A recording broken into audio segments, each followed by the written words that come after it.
a few opportunities in the women's. It's going to be exciting. Welcome to Munich, welcome to the Olympic Stadium, and welcome to the final IFSC Bouldering World Cup of 2013. Now here in Munich, there is not just the honour of the last World Cup gold in 2013, there is also the honour of winning the overall World Cup title for the entire year. Now, as I mentioned, Dmitry Sharafutinov has already secured that title for himself, but just to give you a rough example of how secure that is, even if our second place athlete, currently Jakob Schubert of Austria, wins here in Munich and Dmitry doesn't make finals, still Dmitry takes home the overall World Cup gold. Now, Jakob in second place and also Guillaume Gleron-Mondet of France in third place, those two positions are still very much up for grabs, with all of the lower 6 athletes, as in number 2 to number 7, still being able to compete for a medal even at this late stage in the game. Those athletes are, as I mentioned, Jakob and Guillaume, but also Jörg Verhoeven, Kilian Fischuber, Rustam Galmanov and Sean McCall. Now, any one of those athletes could be taking home a silver or a bronze medal, even at this late stage of the game. Jakob Schubert and Kilian have both had a bit of a shaky year this year. Guillaume Gleron-Mondet, the most secure out of all of them, but it's going to be a good one. Let's get things started with our men's qualifications. Well, good morning to you. Welcome to Munich. Here we are getting things ready down at the front of the wall. To start things off, let's have a look at our start lists. Just waiting for our male athletes to be ready and for the judges and everyone in front of the wall to make sure that everything is in order before we bring out our first few athletes.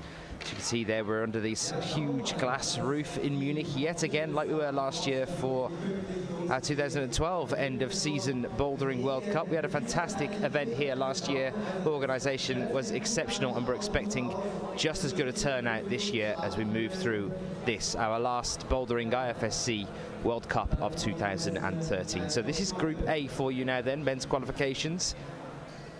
Starting off with Dmitry Sharafutinov, Kilian Fischuber, Guillaume Gleron-Mondet. Moving down here, you can see Lucas Anamosa coming in there as well. Obviously, Germany has the higher contingent here. A few more athletes as this is held on their home ground. There you can see another one, Stefan Danka. Some of the Brits there, down at the bottom as well. Andrzej Mrzyński, Victor of Poland. The big hope for Poland. Seen quite the performance from him over the past few comps. As you can see there, the Swiss athlete Kevin Hemund, just an announcement about the Swiss athletes here at this competition. The only one that made registration in time is Cedric Lechat. So although they're here on the lists that you're looking at now, we have in fact lost most of our Swiss athletes, which include Kevin Hemund, Benjamin Blazer, Remo Sommer and Kevin Heiniger.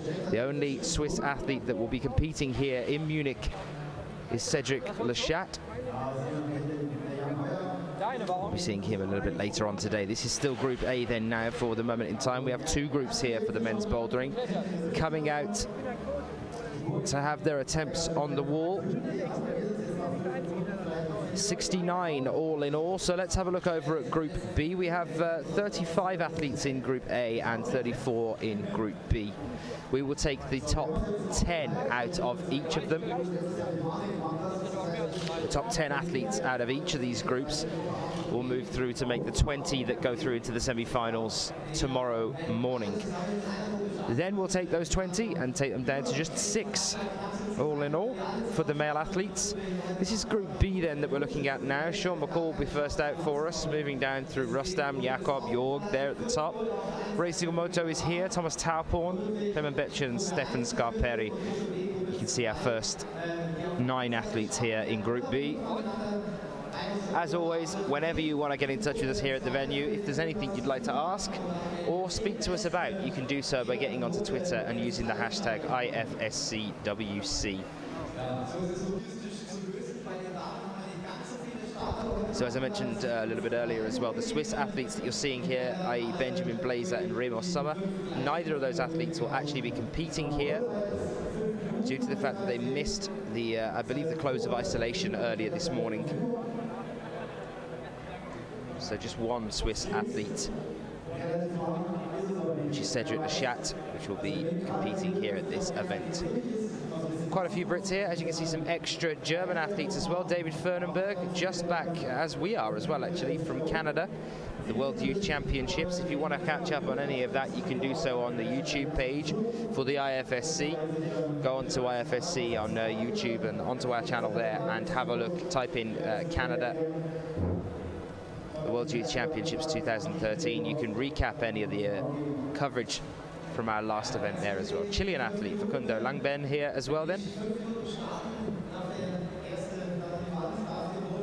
Down to the bottom there, Jan de Schmidt and Jonas Winter. The top for Belgium, from the bottom from Germany.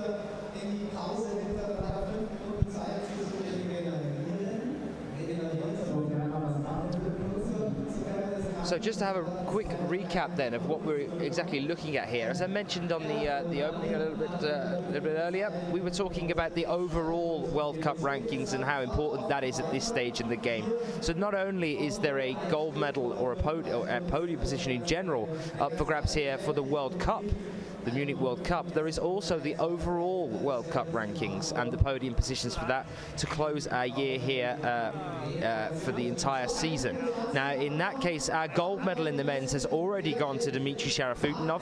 He's completely secure in his gold medal. In second place, it's Jakob Schubert, and even if Dmitry doesn't make finals here and Jakob wins the World Cup, the overall Cup title will still go to Dmitry Sharafutinov by 1 point. They are 101 points apart, and the most Jakob can win here is 100 by taking the gold. So Dmitry secures it by 1 point. I mean, talk about cutting it fine, but it's still there and it's still his. Now, in terms of the silver and the bronze medals, those are still very much up for grabs.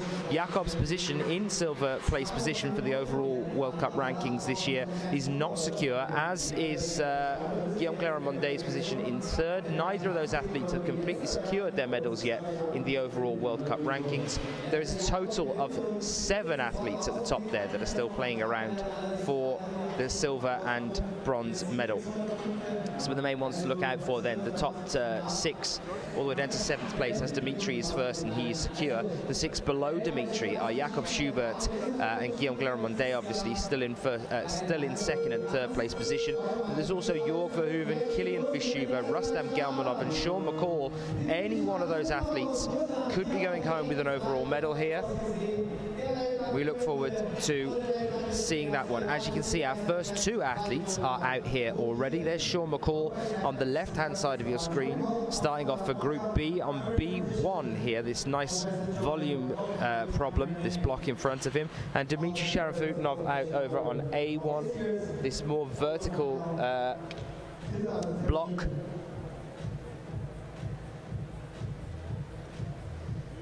So, and as you can see on your screen at the moment, Group A names are going to be filling up along the top there for you as we move through today, and Group B's will be moving along the bottom.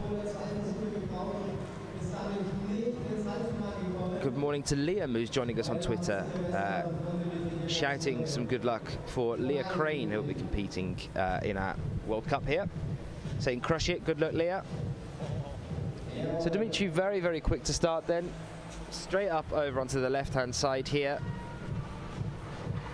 Very quickly securing the bonus, and now he's got to go up and to the right again. Big, big stretch here. Huge move, and with one hand manages to secure it with the confidence we are used to seeing from this Russian athlete.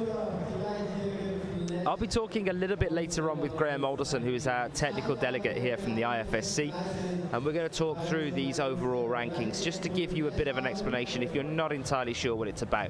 We like to keep these kind of comps interesting for people that might just be getting involved in climbing and aren't entirely sure what it's all about.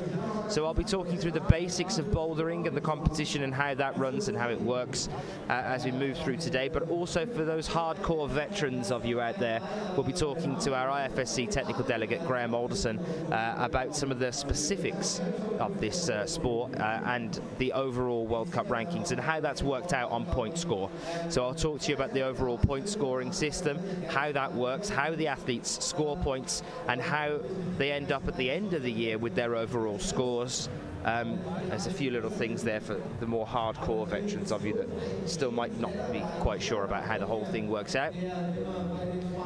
So I hope to cover all the faces for you as we move through the competition here. And as I mentioned, whenever you want to get in touch with us, if you want to speak to someone, you want to hear from someone, you have any questions you want to send in to us, you can do that by getting in touch on Twitter and using the hashtag IFSCWC. My name is Daniel Finn. I'll be with you all the way through this competition here. Got a long day of coverage for you today, and an even longer one for you tomorrow as well. Today we're starting obviously at 10 o'clock. We are now live and with you for the men's qualifications. We'll be bringing you the women's qualifications later on today at 3 p.m. local time to us. Women's qualifications at 3 p.m. and wrapping things up here at the venue at round about 7 o'clock local time to us. So welcome wherever you're joining us from.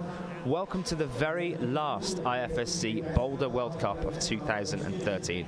I'm a little bit emotional. I don't know about you guys. It's the end of the bouldering season.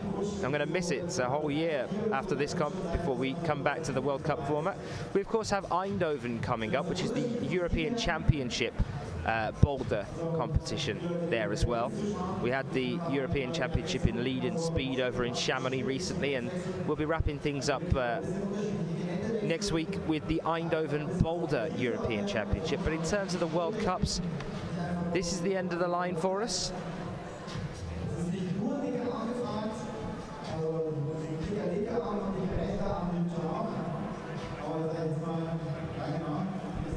Alexi Mentoten getting in touch on Twitter as well, saying go Anton Johansson, go Finland. Well, this is where we are. As you can see, the crowd, it's still very early on in the morning, but a few of them are starting to filter in through the gates now. This futuristic technodome that we're underneath at the moment, built in 1972 for the Olympic Games, and has been maintained since then at an astronomical cost to keep this place up and running. But it is a fantastic venue. We're very glad to have it. It was brilliant last year. They did a lot of fantastic support for us from the ground team here and the crew that were keeping everything running accordingly throughout the competition. Very good organisation here last year, and we're excited about moving forward towards the final stage here as well again this year. As you can see on this one, we've got A5 and A4 in front of you, A3 just with the overhang section there as well. Not using much of the, well, not using any of the overhang really on A3 for the men's. They actually start past the roof. You can see the yellow tacks there for their starting positions. Jump on, I suppose. But we are still at the moment over on B1 and A1. We're going to be filling this wall up, eventually maturing into a quad screen so we can show you as much of the action as possible as we move through today. But at the moment, as we are only having the first of our athletes out on the wall at any one time, we can bring you this little bit of a closer up vision here as well. Rustam Galmanov now on the left hand side and Kilian Fischuber on the right.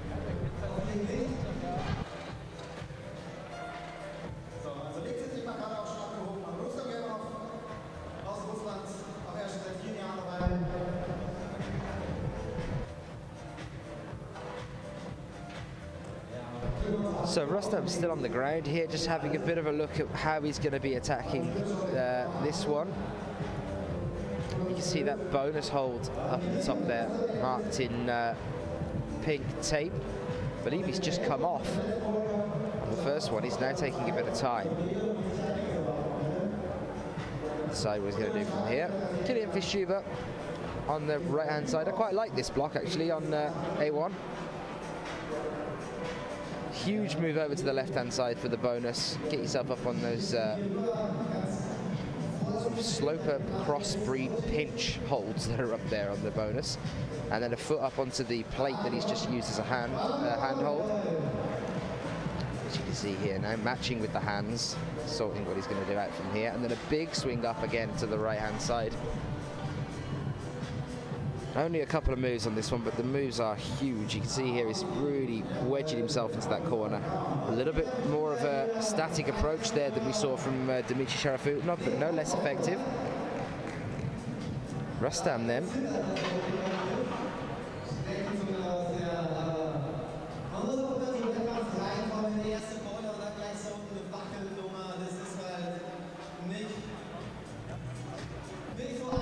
So So Kilian has topped his one with that static approach, a bit of a difference from Dimitri Sharafutinov. There you can see the clock in the background. There's one up on your screen for you as well. They have 5 minutes for each of these problems, these blocks. Each athlete has 5 minutes to come out and try and solve the beta sequence in front of them to get to the top of the blocks.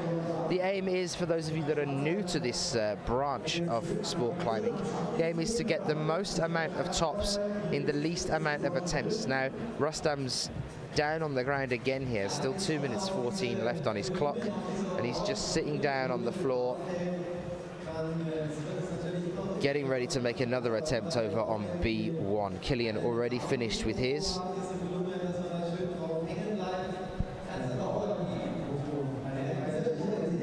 So here's B1, 2 and 3 then for you.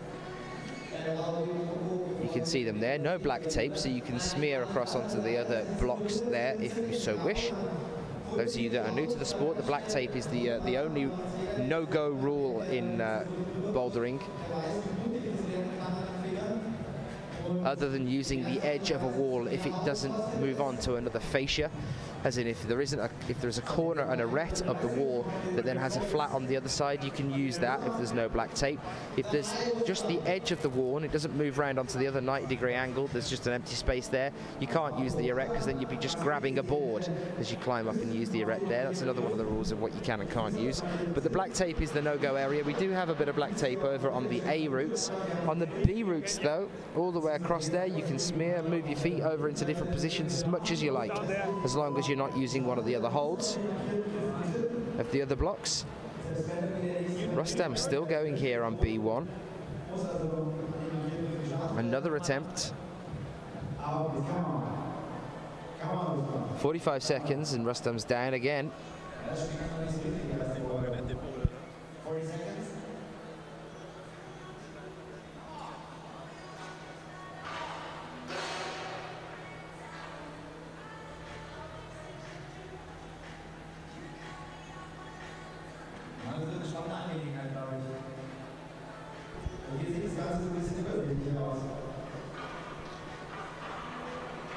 Still down again. He's having a tough time here with B1.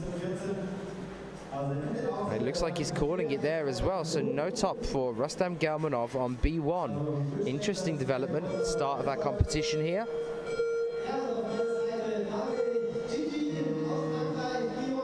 Time limit is up, and so we welcome our new two athletes, which is Jakob Schubert over on B1 and Guillaume Gleramonde on A1. Sean McCall now over onto B2, Dimitri Sharafutinov on A2. Our next set of athletes, and there you are, we are officially into quad screen. We are well underway here. Munich men's qualifications just settling in.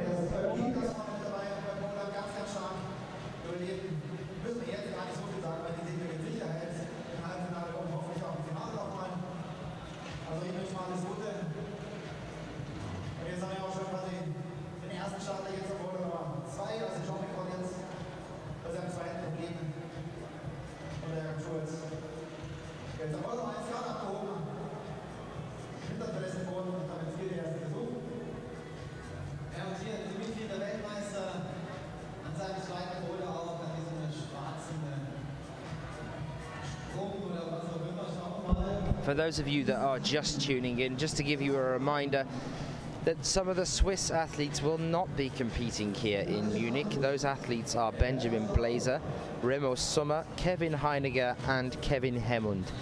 All four of those athletes will not be competing in this competition due to missing closing time for isolation earlier on this morning. The only athlete from Switzerland that we have is Cedric Lechat. Cedric Lechat will be here. Looks like Jakob's having a bit of trouble with B1 as well here. Sean already finished up.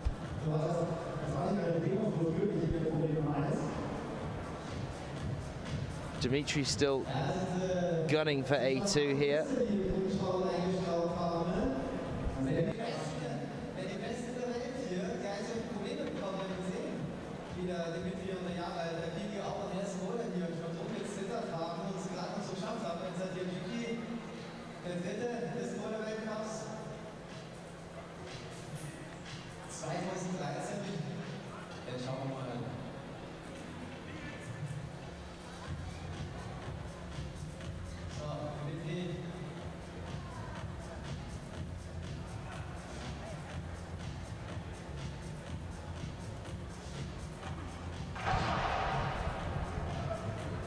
So Jakob's still going here, 2 minutes 30 left on the clock.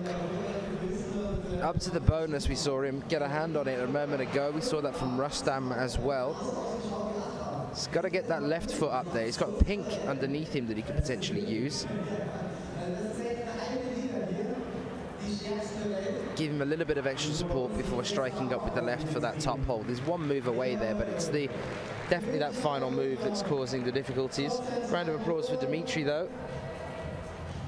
And Guillaume still struggling with that, going for a more dynamic approach on A1 with that traverse on the more vertical wall there. Jakob down on the ground trying to reassess strategy with what he's going to do here.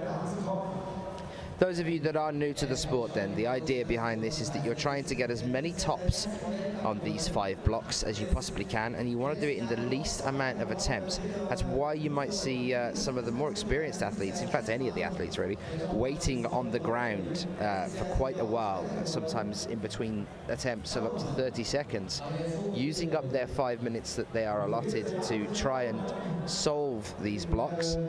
That's because they're trying to readdress a different strategy, see if they want to change anything, because every attempt makes the difference as they move through the competition here. They're hoping to qualify in the top 10 in their group, as we have 2 different groups here. Now that we have lost some of the Swiss athletes in Group 1, we have a total of 34 all in all. And in Group 2, we have lost 3 athletes from Switzerland, and so we have 31 in Group 2, all in all, our athletes there. Jakob going again then.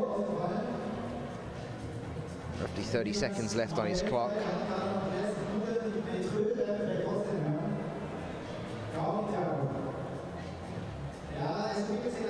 Interesting to see both Rustam and Jakob struggling with B1. That might be one to watch out for as we move through. Let's see what happens as we move along.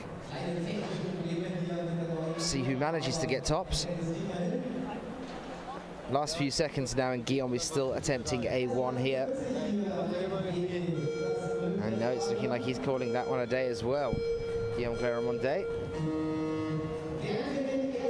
Rustam back out again, and this is where Rustam's going to need to up his game at this point. This looks like a more traditional block that Rustam will be comfortable with over on B2 now. Little bit of a crimpy start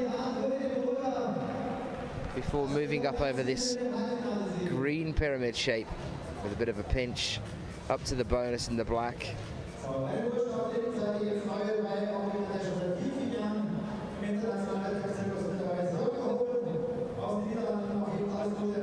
Sticking with him at this point.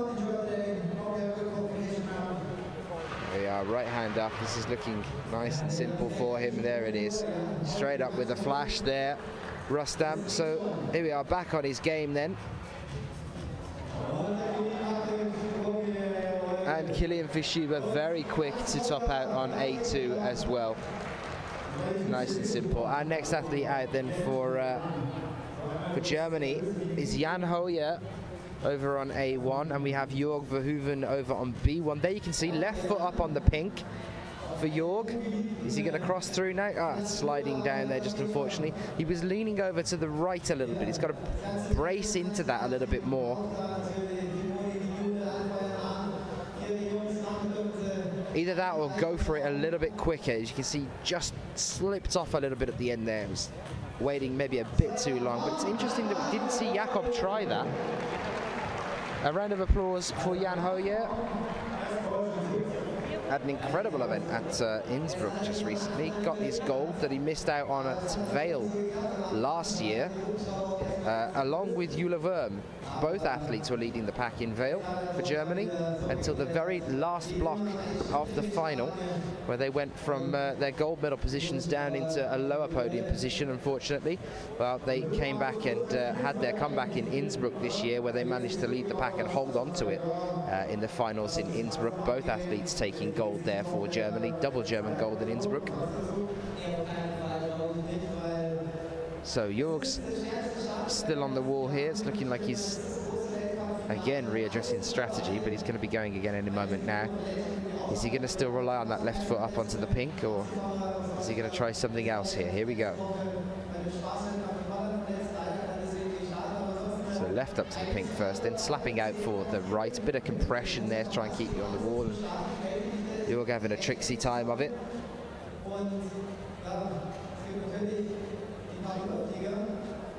Still 2 minutes left here for him, plenty of time. Bit of brushing.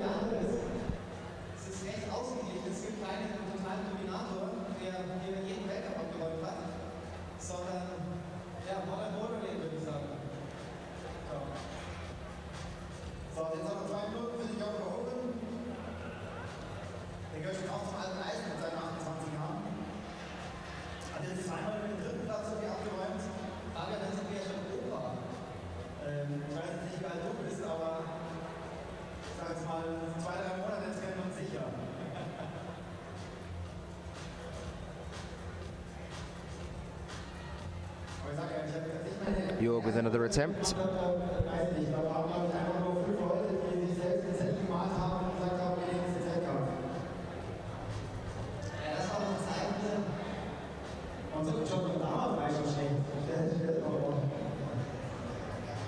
Really moving over to the other side with that foot now, bracing the heel on the very top point there, slipping again at that point. 1 minute still left. He's got another attempt in him yet at this point.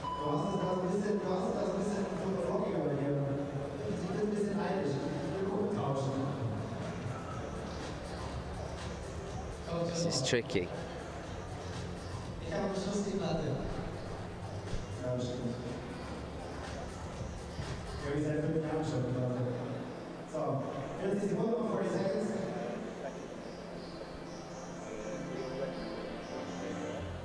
Here we are then, 30 seconds left. This is probably going to be Jörg's last attempt. Bit of compression there at that point. It's going to strike up again now. There it is. Foot on the lower one this time, trying to grab a better hand positioning on the bonus. Now up with the left foot, and he's going to just have to do this quick, I think, at this last point. Just go for it, Jörg. I think that's him calling it a day. Yep, he's taking his slip and he's leaving it there. So back out again, Sean McCall, Jakob Schubert, and we now welcome our first athlete from Slovenia, Jörg Kruder. That's over on B, in the B groups. And over on A then, we're now with Cedric Bechat, our one and only Swiss athlete here. Sean moving over onto B3 and Dimitri over on A3 now as well then. Peculiar start on A3.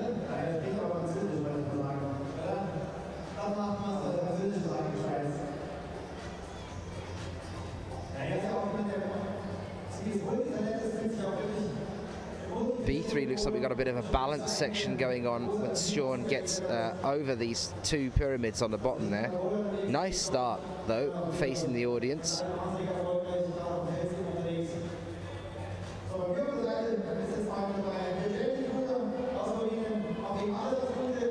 Jakob quick to start on B2. We haven't seen too many problems with that one yet.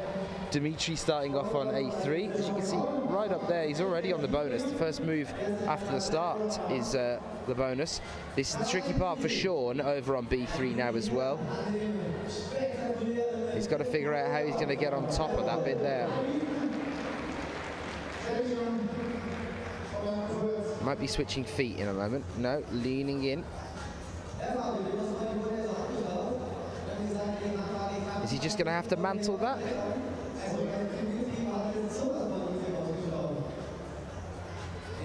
This is interesting. It's a bit too wide there. You can see he's checking his shoulder before going again. He's stretching that out as well. It looks like he might have had a bit of a twinge there.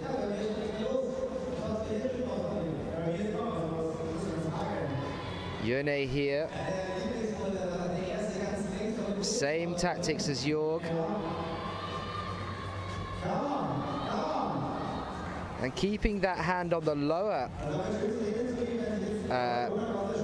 pentagon there seems to have kept him on the wall a little bit longer. He's using that foot on the pink underneath with the heel as more of a heel hook, really. A bit of tension in that, pulling him on and then compressing with the right arm and left leg. Kept him on for a little bit longer, but it's just how you switch from that then to allowing yourself to push up for the final hold without bringing yourself off the wall. So at the moment, the A group seem to be finishing up a lot quicker than the B guys. Sean with another attempt on B3 now. What do you think of these so far then, guys? Do you think they look interesting? Really funky start on B3. Sean going through now. It's how you get from there up onto the next section that Sean's having trouble with.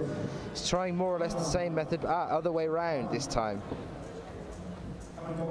This looks better. Tiny crimp there for the bonus, hardly anything.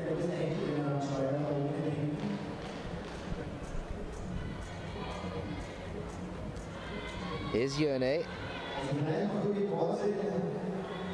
Switching to the toe on that foot. Hand onto it, but just not quite enough. 1 minute 30 left on the clock. Enough time for these guys to keep pushing.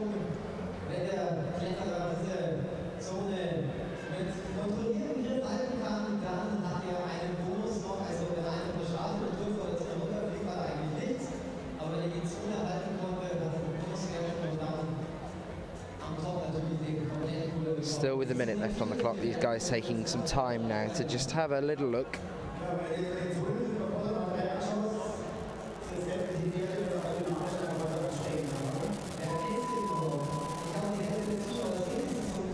That alarm is to let them know that they have just a minute left, so Sean with yet another attempt here. It's looking like he likes that tactic to get up in between the blocks, up with the right.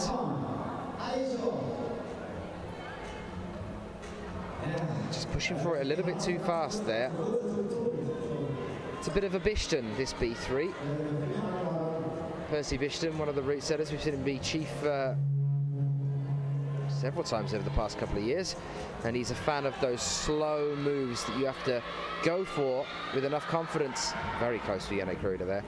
You have to go for it with enough confidence, but you have to keep it slow and steady. You rush a move at the end of Percy's blocks. They tend to come off.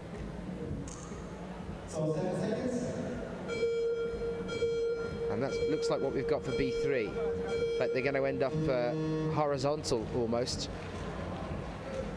Splayed arms, one palm on the green circular hold and the other fingertips up on the bonus before then getting their foot up onto that green hold on top of the orange pyramid as well.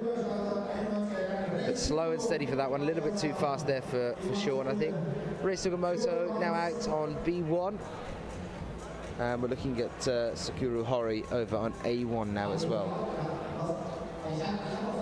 Jan Hoya is looking very strong here. There's a flash straight away on A2.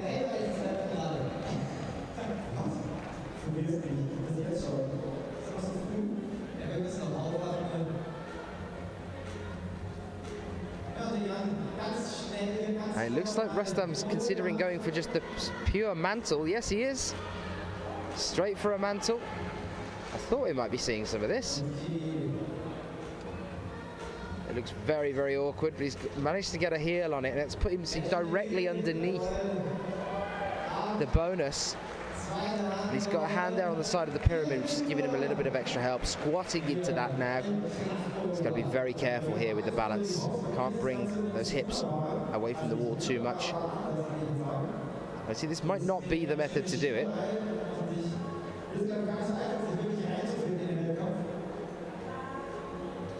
This is better, spread grip, got 2 feet up on there now, using a bit of a toe hook underneath. Slow and steady standing up. That was masterfully done there by Rustam Galmanov. What a beautiful, beautiful start to the competition after the tricky time on B1 for him. B2 and B3 have just looked like a breeze, and that is definitely one way of doing it, the mantle. Sakuru still over on A1. We've still got Ray over on B1. Jorg moving quick through B2. Can he secure this next move though? Looking pumped.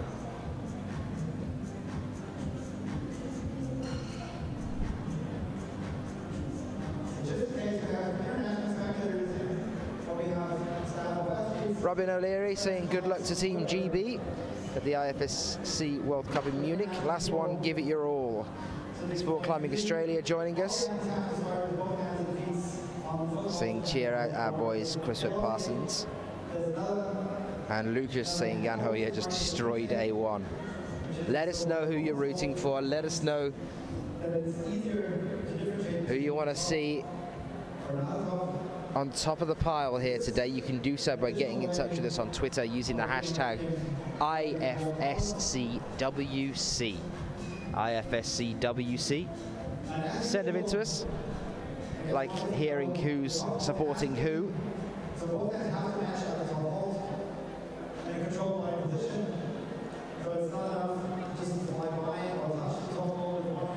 Rob LeBreton's with us as well. And as is Jack Pelling saying, go Shauna Coxey.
So starting to fill up now as we move through today with the men's qualifications. Welcome if you are joining us. We're here in Munich at the Olympic Stadium. One of my interesting fun facts about this venue, one of the things that I really like about this venue is that it was actually used as a set on the original rollerball film, if any of you remember that. I remember watching that as a kid. And back then, this was hugely futuristic, this venue. So they used it as a backdrop for rollerball as the grounds around the venue in that movie. I suppose it still is a little bit futuristic, actually, in a bizarre way.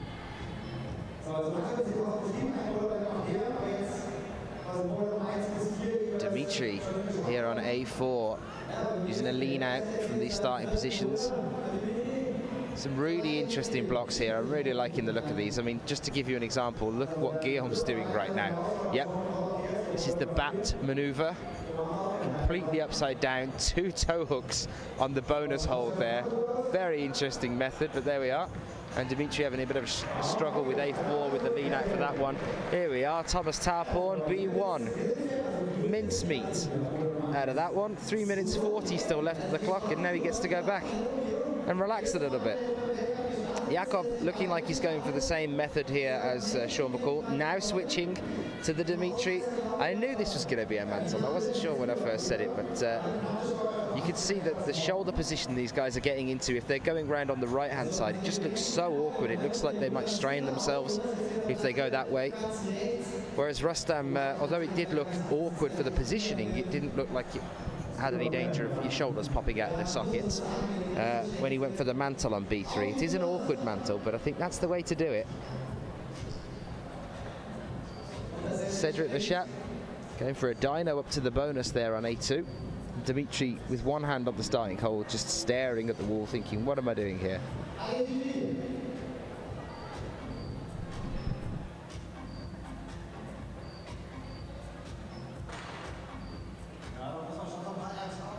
Hello to Luke Hobbs, joining us on Twitter as well.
Support for Yannick Ruder, and one hand there.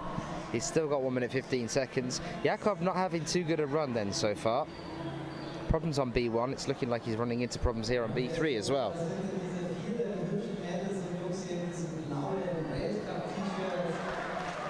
Incredible effort there over on A1. Talk about just ignoring the beta entirely. We had Jonas Baumann there. Don't know whether you saw it, but starting off on the start holds, instead of going over to the left-hand side towards the bonus and using that one, he got 1 foot up on top of the start holds and just popped straight up from the top, from the very beginning on A1, and he got it as well. Very impressive. I don't know whether you guys are with me on this one, but to me it looks like Guillaume is just using completely the wrong beta for A3 here. It's an interesting technique.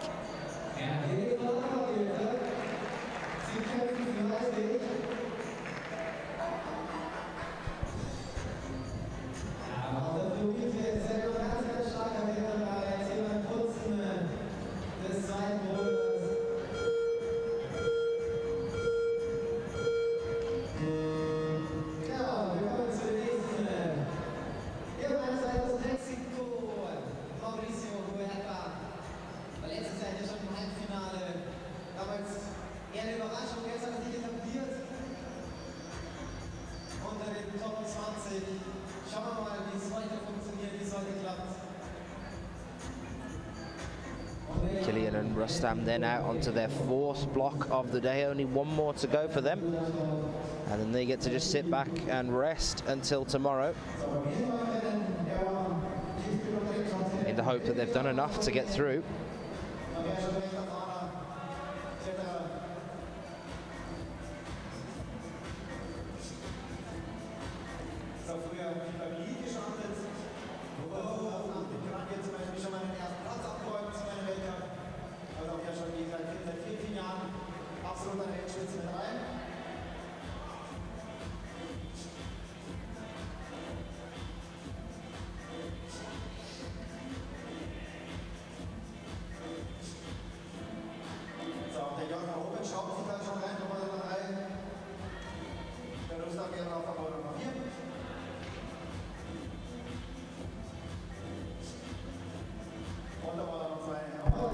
B4 looks like an interesting one as well.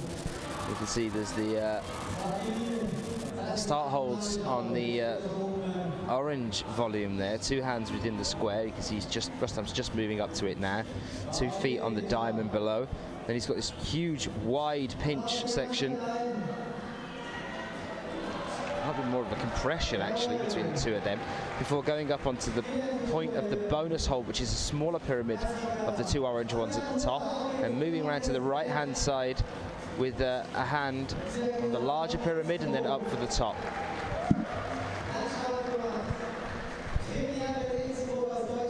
Jan Hoyer is absolutely destroying these blocks here. Lucas has already called it. Jan Hoyer is toying with these problems, and yet again he's just come straight out onto 8-3.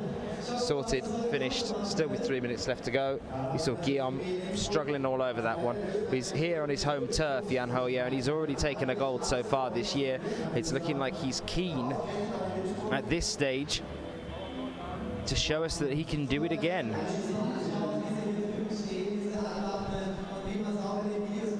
Clement Betchen out on B1. Yet again, it's only Mauricio here that's still over on the A group, and all of the B boys are still out.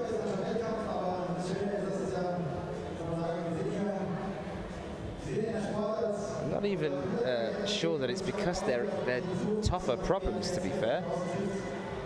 I think A1 and A2, the planning there is relatively straightforward, but A4 and 3, so a lot of the boys struggling with that one. A5 is a slab section, which the B guys don't have. It's going to be an interesting one to see how good the footholds are on that.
So Sean and Dimitri's last climb here then, A5 and B5.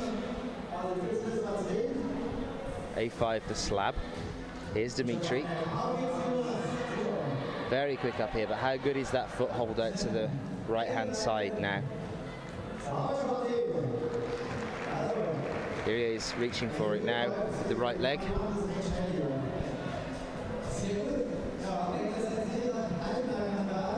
You can see by the bottom, you can see he's just coming off Dimitri, the bottom left-hand side of your screen, that camera's on a really good angle for you to see the slab there.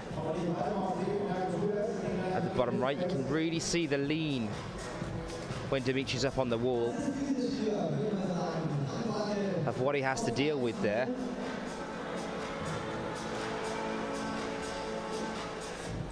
And he's got that black tape that I was describing to you. If you are new to the sport, you can see on the edge, just next to him, between him and Guillaume. Guillaume doing well here then.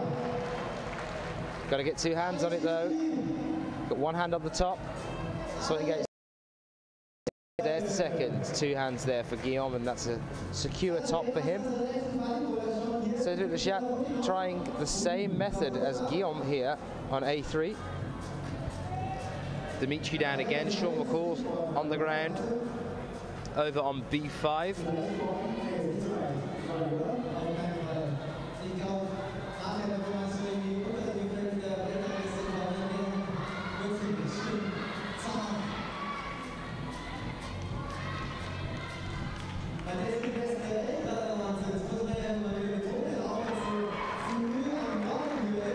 Very nice there for Jan Hoyer over on B3.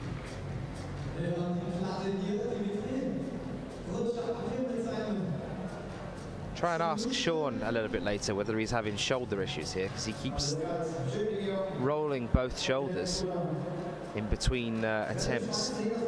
He hasn't twinged it on B3, or whether he's got any issues with that one. Here's Dimitri for another attempt on A5 then, out with the right.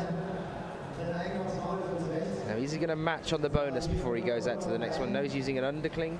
No, he's changing his mind again, and he's coming down. So what is he going to do here to get over to that next handhold?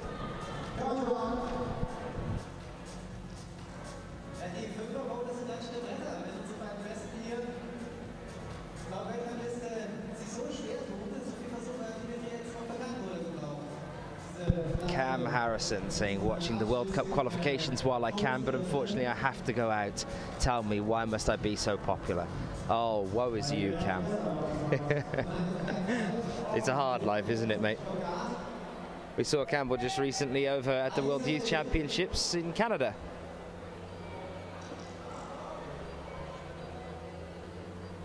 And remember as well, guys, if you miss any of our action here, you can recap all of it on YouTube. Rewind live action to your heart's content. This is good here for Dimitri. Really big stretch. Bypassed that foothold in the middle, working hard, he's coming down. 40 seconds left to go. He's got enough time to get up there and get that last one in. Has a very interesting method around it, and it looks secure. He'd got a hand on the top there. He just had to get another one up to secure it.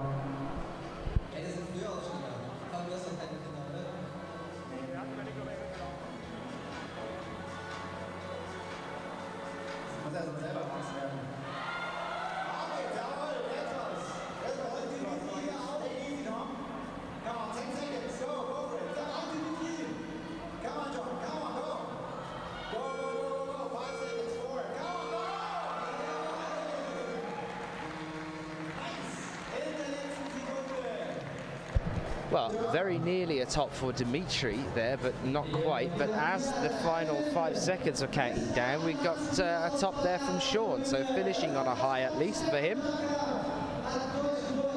Nicely done.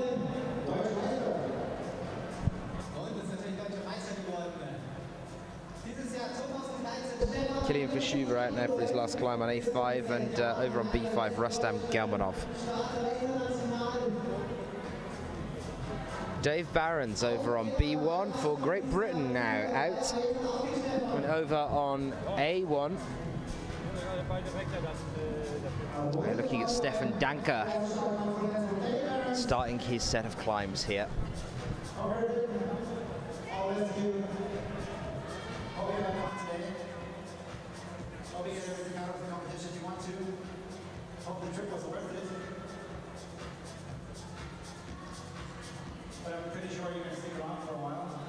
Interesting method from Rei Sugimoto. He's getting down on B3. Jan Hoyer now straight up onto the bonus. This is still with 3 minutes 30 left to go. Lean out with the foot. It's bridging onto that other wall. Swinging ground, and he's managed to hold it.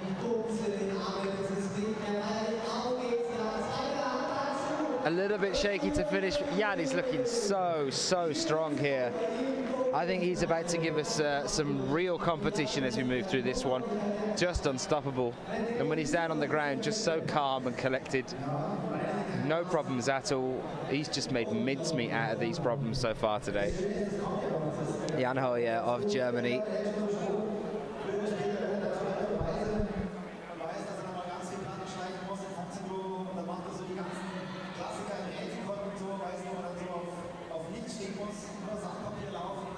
Here we are, Ray switching onto a different method. He got a little bit further up there with that spread, that ape position, using the ape.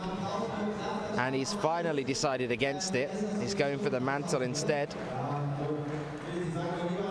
Down again, but I think now that he's done that mantle, he's going to probably keep trying it that way. He's got 2 minutes 20 left on the clock, plenty of time to rest a little bit before making another attempt. And that's the way to do it, I think, on B3.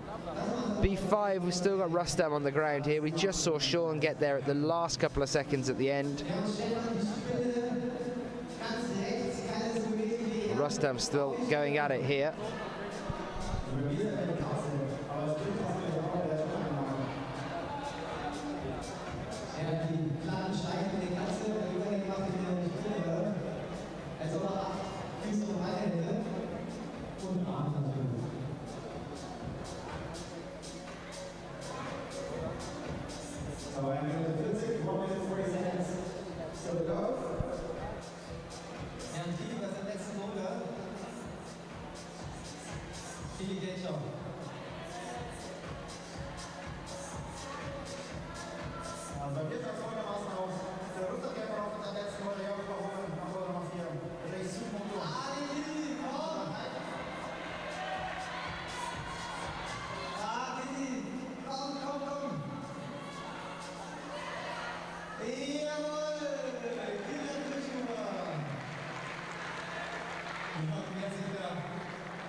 Just a shout out to some of you guys that might be joining us either over on YouTube or on our backup stream, our main stream on IFSC's website.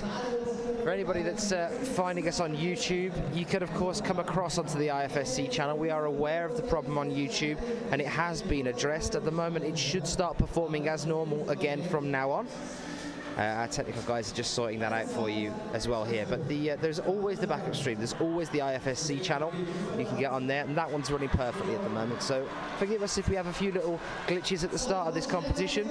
We're just ironing out the kinks. Everything should be working again for you now on YouTube as well. That's up there from Stefan Danker with 15 seconds left to go. Sakura Hori down on the bonus for him on B1, but no top. Not unusual. We've seen quite a few of our athletes having that issue.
Jakob here over on B5 and Guillaume over on A5. Their last climbs for today then to secure their place in the semi-finals.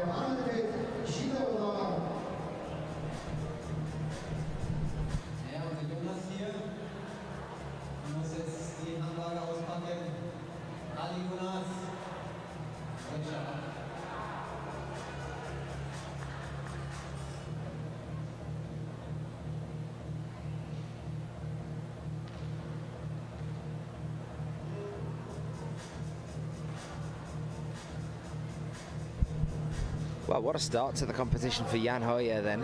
He's still got one more climb yet to come. We're going to be seeing him out next rotation over on A5.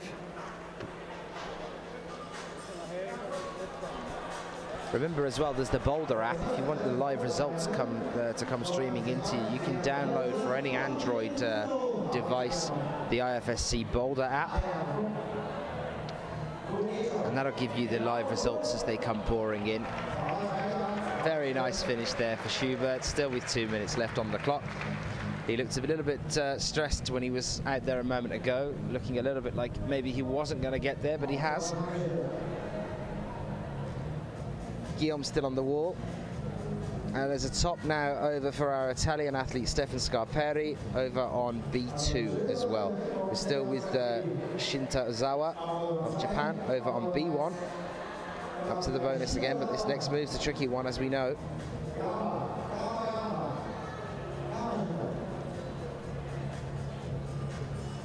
And over on A3 then, we're still with Jonas Baumann.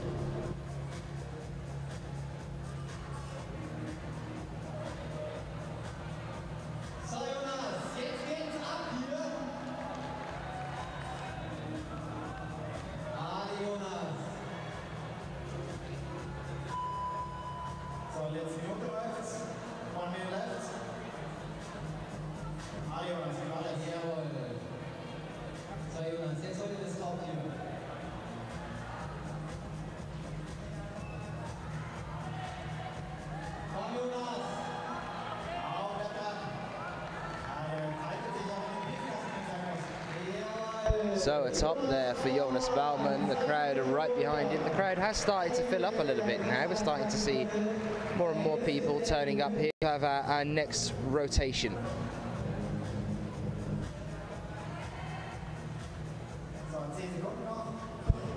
With 10 seconds, it's looking like Guillaume's going to call that a day, and Shinta's already left. So we get ready for the next athletes to emerge. I believe it'll be Arman Terminason for Russia next out onto A1, yeah. And over then for the Ukraine on B1 is Mikhailo Shalazhin now coming out onto the wall. Whilst we are getting started with this next set of rotations, while you're watching these athletes climb, I did promise you at the very beginning that I'd be talking to a technical delegate from the IFSC. It's Mr. Graham Alderson. We wanted to have a bit of a talk for those hardcore fans out there who are aware of all the rules of standard bouldering about how the overall World Cup rankings work for the end of the year. So I'm going to pass you on to Graham to give us a bit of an intro to how the results are calculated throughout the year. Morning, Graham. Morning, Dan. How are you doing? Very well, thank you. Good, good. It's quite hot here. So, yeah, Dan, the way that the overall ranking works is when you have more than 5 events, you're allowed to drop 1 score. So, with 8 events here, your best 7 scores count. When you're looking at the ranking points, if you win a competition, you get 100 points. Second place is 80, 65 for third, 55 for fourth, 51, 47th is for 6th, which is the last final place. It then goes down to 1 for 30th place, so you have to come in the top 30 to get ranking points at an event. So looking at the overall rankings for this year, Dimitri Dimer's already won. He's got 461 points, but because he missed 1 event, the event in Canada, he has no points to drop. So he has 461 plus whatever he gets here. So he's effectively unassailable. In fact, he is, because when you look at Jakob, who's in 2nd place in the rankings at the moment, he has 386 points, but he's going to drop a minimum of 26 points. So he's on 360 in reality, plus whatever he scores here.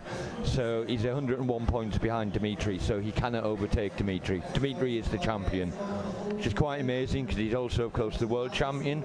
And next week we have the European Championship, so Dimitri could have the Triple Crown, which would be, I mean, we all know that he's amazing. That would be an amazing feat. Obviously nobody's ever done it before. But looking further down, the men's field is really open for 2nd and 3rd place overall. As I say, 1st place has gone. Jakob can win, he's in pole position for 2nd. Gigi's in 3rd, but he could easily overtake Jakob. And it goes right the way down actually to Sean McCall, who's currently shown in 7th, but he's missed a an event, so he doesn't have any points to take off. So he's on 337. If he wins, and the people above him have a bit of a nightmare and don't get into the final, for example, it's still possible for Sean to jump right away from 7th to 2nd, or of course 3rd. So the silver and bronze positions for the overall championship are still totally open for the men. Going up to the women, of course, Anna's so far ahead, you know, 200 points, we don't even need to discuss anything. But looking at Keo's in pole position for 2nd, but once you take her worst score off, she's on 425. Shauna's in 3rd on 361. Alex is in 4th on 358. And then, so it's totally possible for, with 3 points between them, it's all to play for Shauna and Alex. Whichever one beats the other one, you know, gets the higher ranking. But both of them can actually overtake a Keo if a Keo doesn't get to the final. If a Keo gets to the final, she's guaranteed 2nd place. But looking further down, Hula, she can still come 3rd if both Shauna and Alex have a nightmare. It's unlikely that both of them will, and they've got to do really badly. They basically got to score less than 21 points each, which is approximately 20th place. So if they get to the semi-final, Hula's out of it for 2nd and 3rd. So the men's is totally open with 6 people competing for the 2nd and 3rd place. But in the women's, there's 3 of them competing for 2nd and 3rd place. And you basically tally up who beat who at which one. Yes, that's correct. So it's a direct head-to-head, and it's just who beat who. It doesn't matter their relative positions. So the fact that Jakob may have been 1st and Rustam 10th, it only counts as Jakob has won that one in direct competition with Rustam. Now, we tallied that up yesterday as well, didn't we? And we had an interesting development on that one, because that was what led me on to say, do you not calculate the difference between where they've come at the comps? And you said, no, absolutely not. It's just whoever's beat who. In this case, what's the occurrence in that? Well, in this case, currently Jakob has beaten Rustam 4 times, and Rustam has obviously beaten Jakob 3 times out of the 7 events. So if Rustam beats Jakob here, then it's 4-4. So they are equal in 2nd. There's no further tie breaks. So it's possible we could have, well, obviously Dimitri winning overall and then a tie for 2nd. So we could essentially be crowning 4 athletes on the podium here. No, you don't. If you have a tie for 2nd, you don't have a 3rd. Oh, I see what you mean. Okay, so that they would just be 2 silver medals and 1 gold. Yes, but that's for the overall, of course. Okay, so we could have that interesting circumstance. That's if Rustam wins and if Jakob comes 6th. In that case, they are tied in points and also tied in victories against each other, and that would equal 2 silver place positions on the overall World Cup. That whole talk was just for the hardcore veterans amongst you. You can, of course, find all this information on the IFSC's website. You can go onto the calendar on there, and then at the bottom there's the rankings. If you click on that one, you can click on the point scores, and you can have a look at every single athlete on there. All the point scores are on. You can see who's going to end up in what place on the overall World Cup rankings. But of course, just to make it even more complicated, Rustam wins, Jakob comes 6th, but then Killian comes 2nd. Killian gets 427 and is actually in silver. So it's totally dependent on everybody else's results. There are so many permutations that not even the National Lottery would be able to work them all out. And you have no idea, and you're not placing any bets on this one, no? I would not bet on anything here. It's the only thing I would bet on, if I was allowed to, is Dimitri and Anna winning overall. That's a certainty. I like that kind of bet. Graham, thank you very much for your time. I appreciate that one. We'll do the same thing again for the women's later on. Have another talk. Thank you, Graham. So that was just a little bit of an update on where everything stands at the moment with the overall rankings, the results and the scores. As I mentioned, we'll be doing the same thing again with Graham a little bit later on for the women's as well. Just talking through the point scores for the overall rankings. Hopefully you guys are all enjoying the comp here.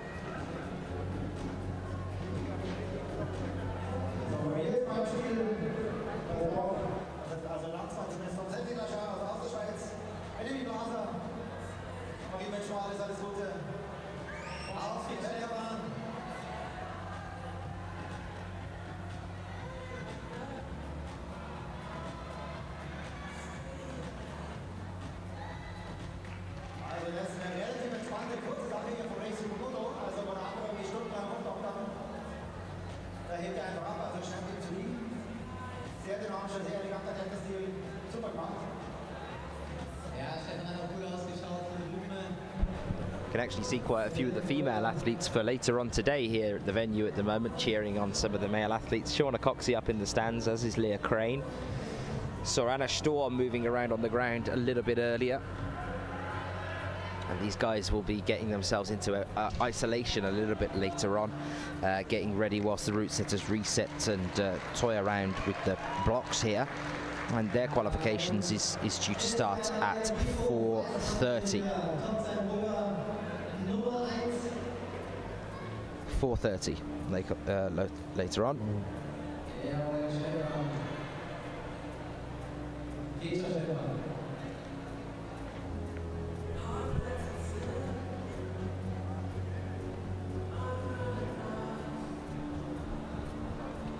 Danker out on A3 at the moment, just having a little look at what he's going to do there. Michaela Schelligan with another attempt on B2 now.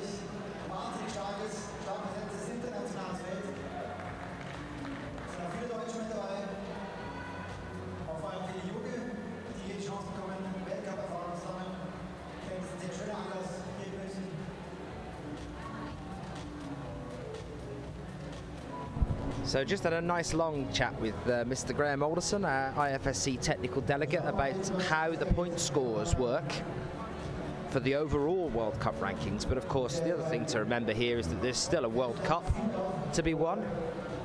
There's still the podium for that. And it's looking like Jan Hoyer, although he's out of the medals for the overall here, he's looking pretty keen to take home the gold for the World Cup, putting on quite the performance earlier. Jan Hoyer at the moment with 4 tops in 8 attempts and 5 bonuses in 9. He's just a little bit below Kilian Fischuber with 5 tops in 8 attempts. Managing to top every block here at the moment. I'll be talking to Graham later on today as well. When we get into the women's qualifications, I'll be having a catch up with him about the same thing, about the overall World Cup rankings and how the point systems work. If you wanted to have a look for yourself about who is where on the overall rankings with the point scores, you can get yourself onto the IFSC's website, and on there, I believe on the calendar page is the quickest way that I find it on there. If you go onto the calendar page, down at the bottom there, you'll find the rankings, so you can click on the men's and the women's overall World Cup rankings at the bottom there, and if you click on points at the upper right section of that table, it'll bring you up their overall point scores and what they earned when at each competition. And you can have a look at working it out for yourself at some of the ones a little bit lower down. But we have talked through the medals for both men's and women's. Now we're going to do that again for you guys later on for the women's.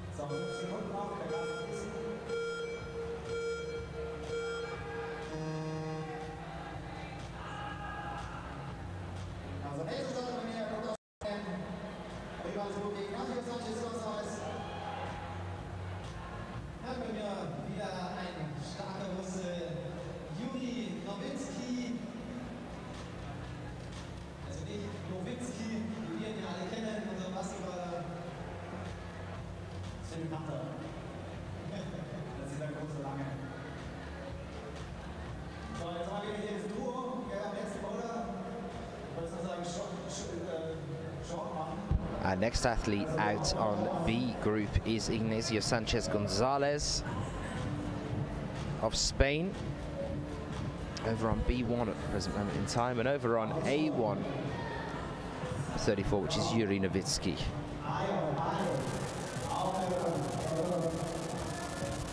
So we're kind of almost approaching our halfway point in terms of athletes emerging now.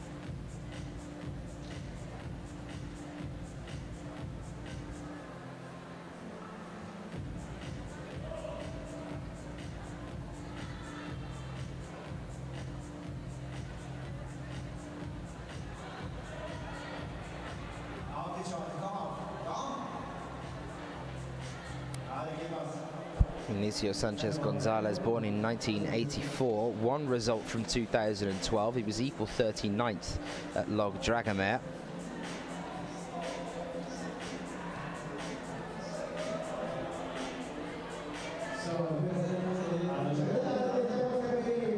Moving into this year, though, 19th at Miol. Big improvement there, making it through into the semi-finals. Equal 47th at Kitzbühel. Equal 35th at Innsbruck, and equal 29th at Innsbruck and Log Dragomir as well. Competed there, Ignacio Sanchez Gonzalez for Spain.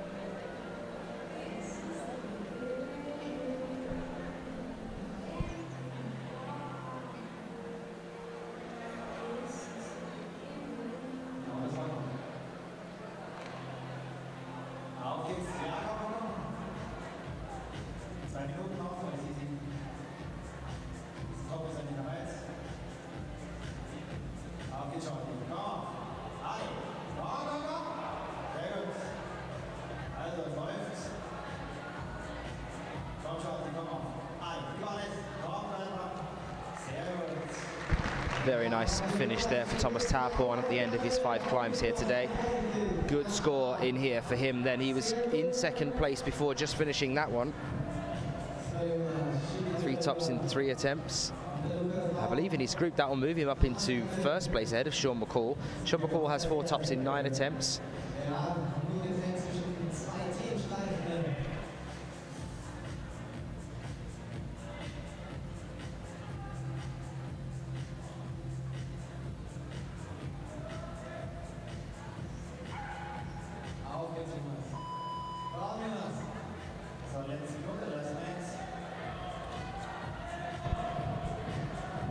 Over on A4, Lucas Enamosa. Hand onto the bonus hold there, still working away on that one.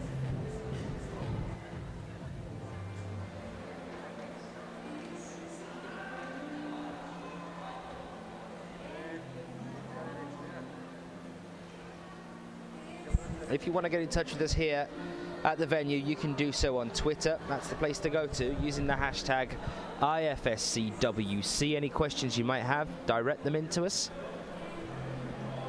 We'll do our best to find our answers for you. Bit of a crowd starting to gather now as we're moving in towards the middle of the day.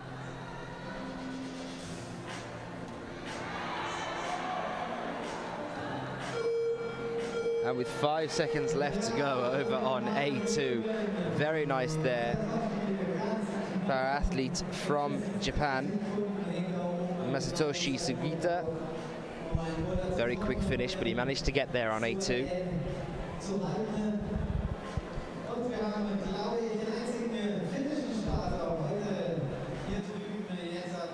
Shout out to Greg Karolak on the Twitter feed saying Blocko Bouldering Gym in Poland. Says hello, thumbs up for Andrzej Mrczynski Victor.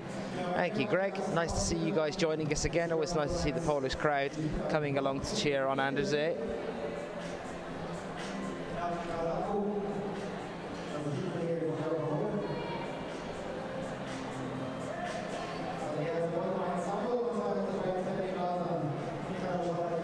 Anton Johansson of Finland out now over on A1.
die Weltlinie der Damen steht hier hinter der Zuschauerwand.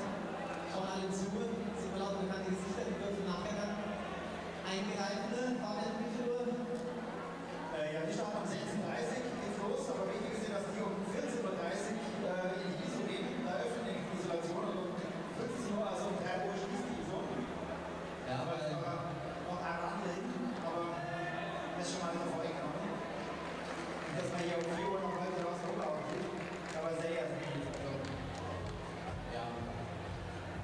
Es muss ja dann umgeschaut werden für die Damen, die kriegen ja ganz andere Boulder. Die Rückenschrauber werden dann wieder umschrauben und dann für die Damen hier 5 neue Bogen an die Wand schrauben. Die sind natürlich die letzte Woche getestet haben, eingeschraubt haben und hier fleißig ausprobiert haben, bis sie dann perfekt waren, dann haben sie runtergenommen und nachher schrauben sie es dann wieder um, weil wir natürlich nicht in der einen Stunde erst dann umschrauben und völlig neu runterbringen. Das geht natürlich nicht. Und hier ist der Weißmann am Top.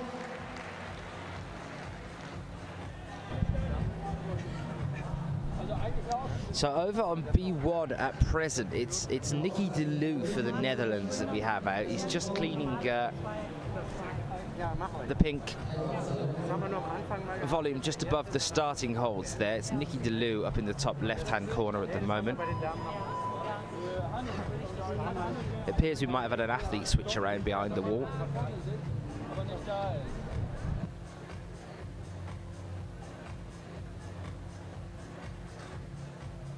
These guys still with 45 seconds left to go.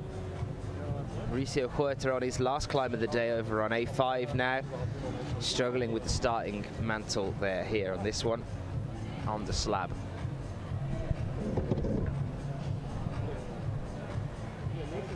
Mikhailo Shalazin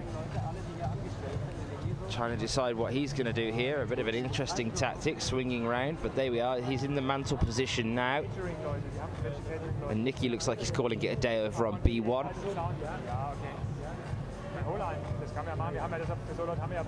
Mikhailo going for the mantle, but coming down, unfortunately. And with 7 seconds, I think that's going to be it for him. So another turnaround then. Our athletes back out. Ignacio Sanchez Gonzalez now comes out onto B2.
Startnummer von Anfang an. Und dann das Ergebnis.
broken leg, like that was all cleared up and sorted, which is kind of nice to know. I totally forget about it now. It took me a long time to get used to jumping at the top of the wall and going for things, but yeah, it's kind of in the past now. So.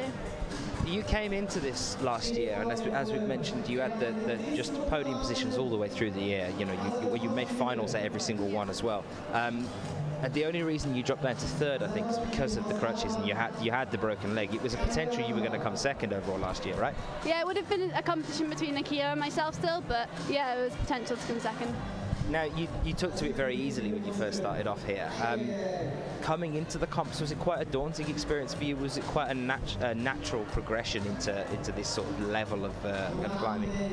I think that in a way it was quite daunting. Like, I remember making my first final here in Munich 2 years ago from now, which seems like so long ago, but really 2 years isn't that long in the scheme of things. But I've competed most of my life. I used to do the European youth comps, so I don't think it's massively daunting, but I couldn't imagine doing anything else. Now everyone's so friendly, you kind of end up like a little family traveling together, and yeah, it's so nice. So it's quite an easy change from the youth comps into the seniors for you then? I think it was for me. I mean, different people deal with it in different ways, but I think because I made finals quite early on and I made the friends with all the finalists and I was kind of with them all of the time, everyone's so friendly, so yeah, you just spend time with the people, and yeah, it was really nice. Do you think for you, if you're watching something like the World Youth Championships or any of the EYCs, or you're ever around for any of the youth comps, do you think for you the standard compared to when you were competing at that level to now has or do you think it's around about the same? I mean, there isn't that many years. You've only just started on the seniors, but we're seeing a lot of very, very strong younger athletes just sort of smashing it at the youth, and then coming over to the seniors and putting on just as good a show here as well. Do you think that the standard is constantly improving? Do you see a noticeable difference between the time that you were there and anymore? But I think everyone's getting stronger all the time, and the development of the sport is showing that people can train harder and with more experience, and they know more about it. So yeah, it's exciting to see where it can go, really. There's a shout out here from the circuit climbing saying good luck this afternoon, Shauna, which is over from Merry Old Oz. Yeah. Anything you want to say back to anyone back at home watching? Well, I'll say hey to Eddie, who's just commented on there. We're missing him at the comp, everyone is, so he'll be glad to know that.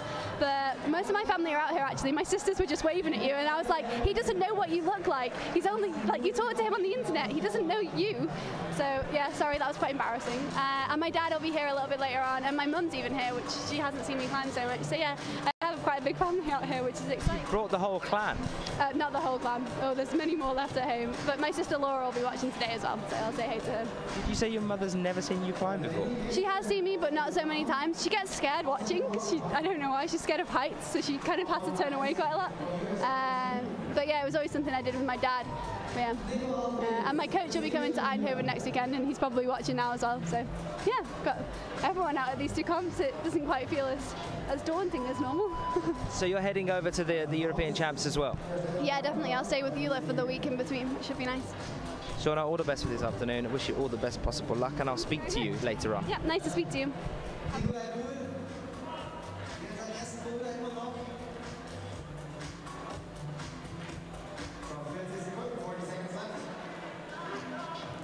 Lovely to speak to Shauna at this early stage in the competition. She's got her qualification round later on today, so do stay with us and tuned in for that one.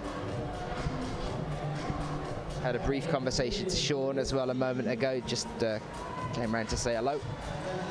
A good run for him starting off the comp. He's still in fourth place, he's still in first place with 4 tops in 9 attempts, 4 bonuses in 9. Managing to hold on to the top position in his group at the present moment in time. So it's looking like we're going to be seeing Sean through to the semis. And it was him last year that missed out on the gold medal by 1 attempt on a bonus to Dmitry Sharafudinov in the finals. So he's probably going to be hungry to come back and smash it here and prove that he has what it takes. He had his first gold as well. And just as with Sean, Jan Hoyer as well, his first major gold in a while, earlier this year. fantastic event for him over in Innsbruck. It is a brilliant event all round, actually. The crowd is incredible. The setup there as well. If you want to watch any of these, if you want to go and see what we've been doing this year on the bouldering circuit, you can do so on the YouTube channel using the IFSC's page. We have pretty much everything we've covered is up on there. You can go and have a little look, watch back at the previous finals.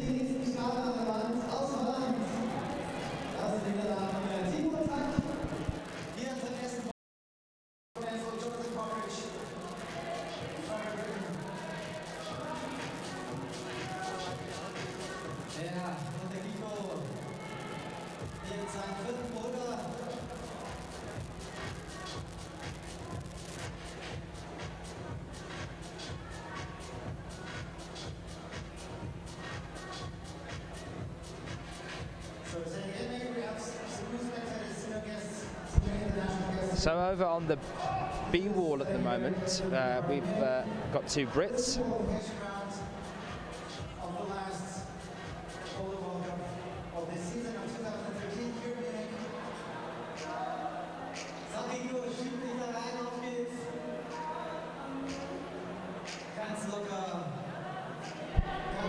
Just to let you all know as well, the names that you've got there up at the top on the B group at the moment, those are all back a climb. So actually Tom Newman is currently out on B2, Jonathan Partridge is over on B1, and David Fernenberg will be next out to climb then. So at the moment they're all back a climb here. And that's due to the Swiss disappearing earlier on this morning. And we did recalculate that, so we knew when our athletes were coming and where. But the guys behind the wall have left a gap for the Swiss climbers, apparently. Shout out and I say hello to Ashley Scott.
So the GB boys still on the ground, 1 minute 20 left to go here.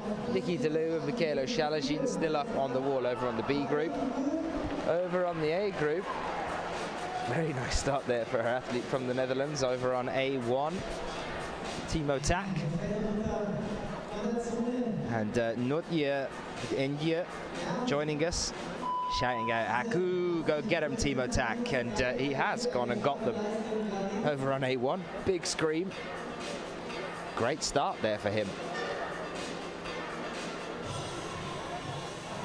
Other interesting thing here, do my eyes deceive me, or is there another Canadian athlete out on the wall here other than Sean in the bouldering? It's Sebastian Lazure.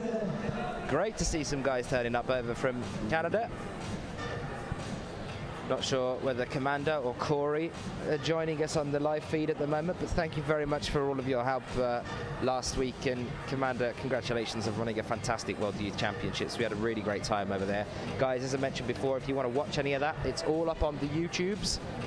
You can go on there, have a little look at what the World Youth Champs is all about, and it is one to watch out for. You know, I was talking to Shauna a moment ago about the standard of the youth athletes out and about now that will be progressing into the to the senior comps very soon. Some of them already at that position. Yet again, another last-second finish on B5 there for Mikhailo Shalazhin. We saw that with Sean McCall earlier, and Japanese athlete Masatoshi Sugita, both of those athletes did those last 5 seconds, managed to get the top in on B5, and again we've seen it here with Mikhailo Shalazhin. Yes, as I was saying, with the youth guys that are coming through, people like Dmitry of Russia in the lead, boys. Dmitry Fakirainov. We have Jessica Pills and Katarina Posch in the girls coming through. We saw a very, very exciting potential future climber for the USA in lead, Kai Leitner in the Youth B boys. Unfortunately had a bit of a tricky final for him there, but incredible performance all the way through the qualifications at the semis. Kid definitely had his head screwed on right, and he seemed very keen to come across to the World Cups, so we might be seeing a big climber from the USA in the lead in the future. Definitely has the potential to do so. So keep your eyes out for the youth guys coming through into the senior comps.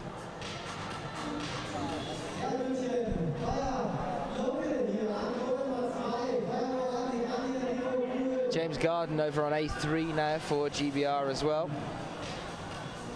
At the moment, the cut-off point is Masatoshi Sugita in one of our groups with 3 tops in 22 attempts and 4 bonuses.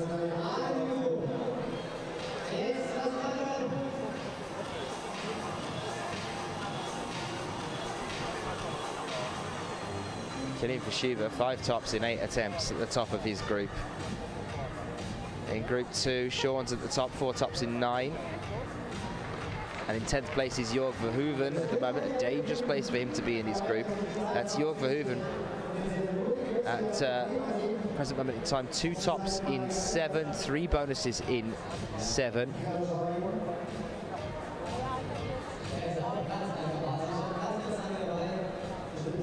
That's in Group 2.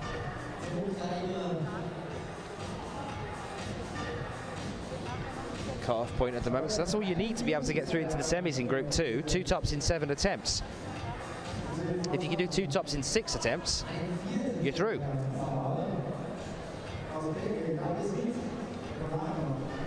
How is everybody doing? Welcome to Munich, our very last IFSC Bouldering World Cup of 2013. So much excitement still yet to come. Quite a large crowd here gathering already for the qualification stage in front of the wall, and not just in front of the wall either, the stands are completely full back where I'm sitting also. So if you see a wide shot and might think, oh, there's not that many people there, behind this crowd in the forefront there is also a huge set of stands with a load of guys chilling out on that one as well. We've got quite a large crowd for the qualifications. It's not always something we see. It is a long day, the qualies. Munich hasn't disappointed us yet, and we're looking forward to an absolutely packed final here as we move through our competition today and tomorrow.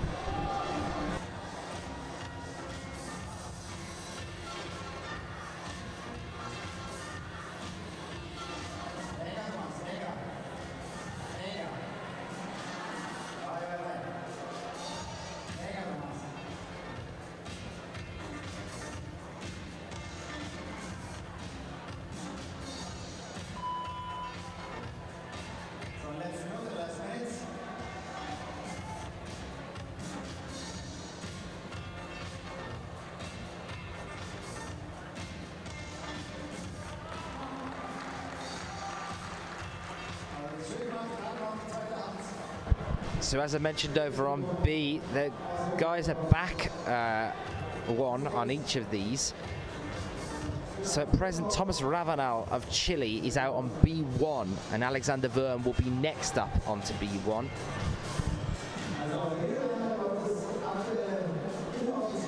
Which puts Vasya Vorotnikov over on B2, but already finished there on that one. And we also have Ignacio out at the moment, over on B4.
Sharafutinov just down here by the judges' set of desks at the present moment in time. He's finished up his climb now, he gets to go and rest. In a good position as well, Dimitri.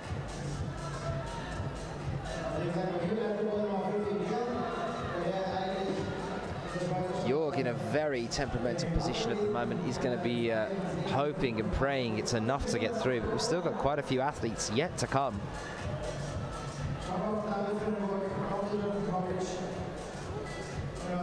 Currently on A1, we're with Diego Luis Gonzalez. And after him,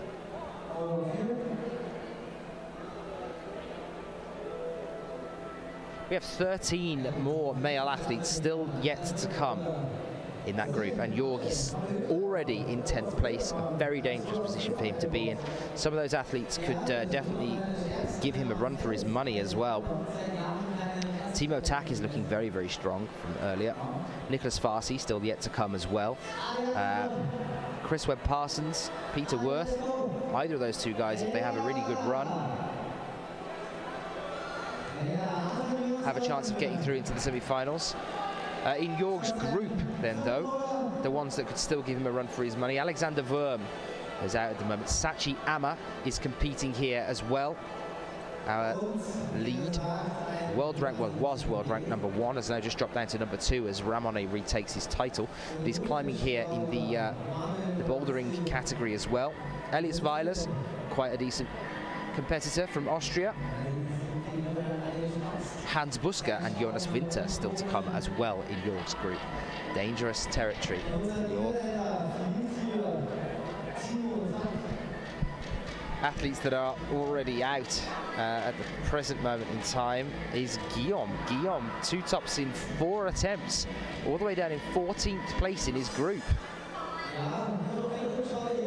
Very interesting. That's going to make a massive difference to our World Cup rankings. At the moment, Guillaume was in 3rd place.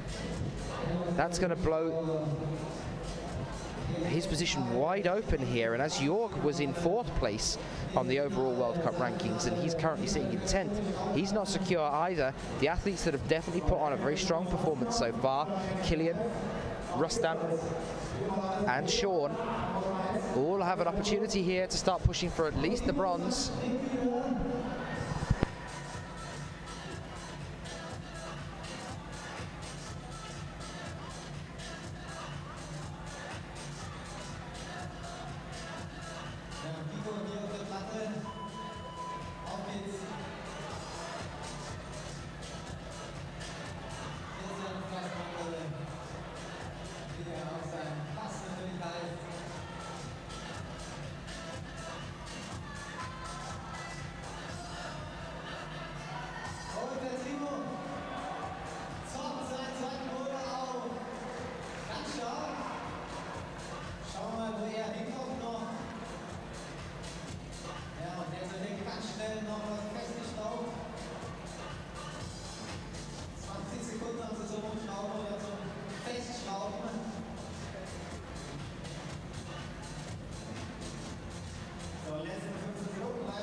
So Guillaume's going to be definitely very disappointed with this competition so far. He's just jeopardized his bronze medal on the overall. Another one to watch out for. We've just seen another top, very strong top as well on problem 2. From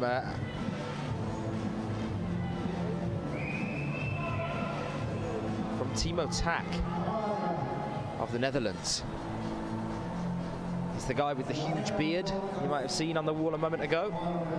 He's still got quite a few climbs yet to come, and he's looking strong so far. Keep your eyes peeled for him as we move through the comp.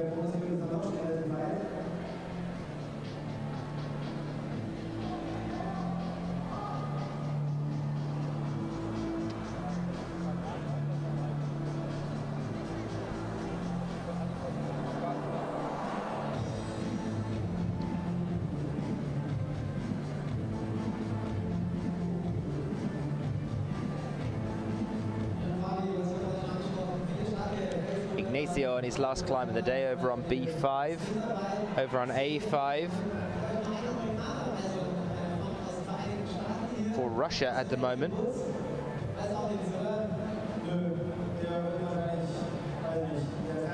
Yuri Novitsky finishing up his climb there as well.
Cetus Vidberg saying, yes, go Timo.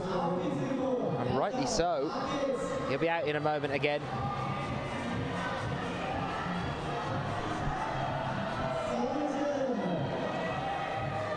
A lot of support for the German team at the moment. Our athlete, one move away from the top here on A3. Fingers in the pocket, one next hand up to match, and it's his. There it is, so a round of applause from the crowd, a lot of support from the audience watching here. Home support, what a wonder it can work.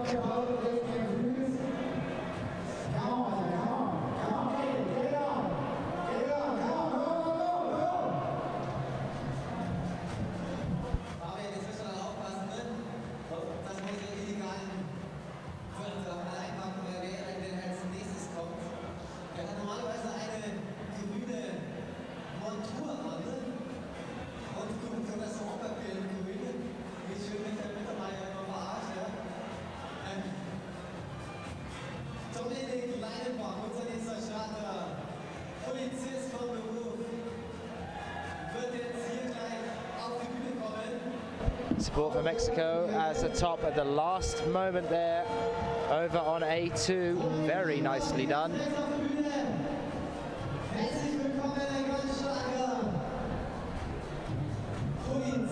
See a lot of female athletes milling around in front here, just having a little look at the walls, the setup that we're looking at here. We have our DJs from last year here again this year as well. Did a fantastic job in the finals. They're raving it up in the booth next to me. Johnny P over on B3 at the moment. I know a lot of you are joining us from the UK. Tom Newman on B4. Jonathan Partridge still trying to go for that method of bracing in between the two there as opposed to the mantle itself. I wonder whether he'll change tactic. He's still got 4 minutes. He has only just come out and started. He's having another little look at it now at the moment while it's being cleaned. David Fernenberg over on B2. great effort from Alexander Wurm a few moments ago as well in Germany.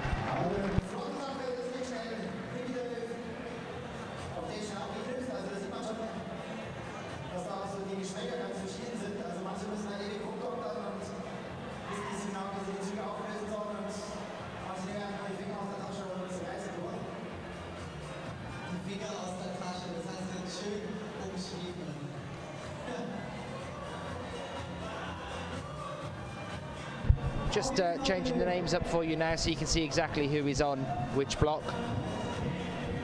Bit of a nightmare with the Swiss, and I'm sure it's a nightmare for them as well, the fact that 4 of them this morning failed to get into this competition.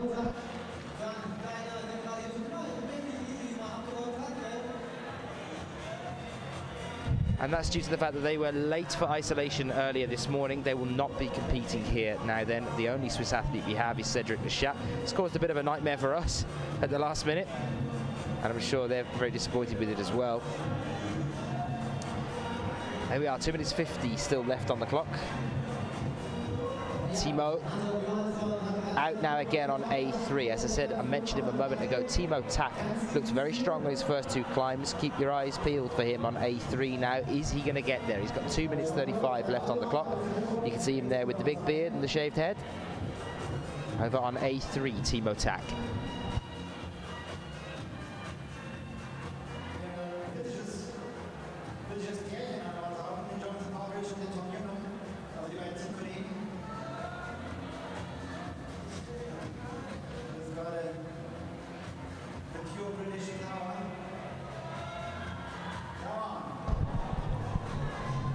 Trying to side mantle here, Jonathan Partridge.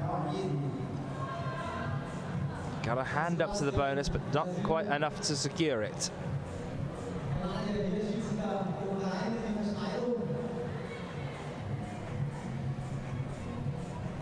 One minute, 45 seconds left for these athletes.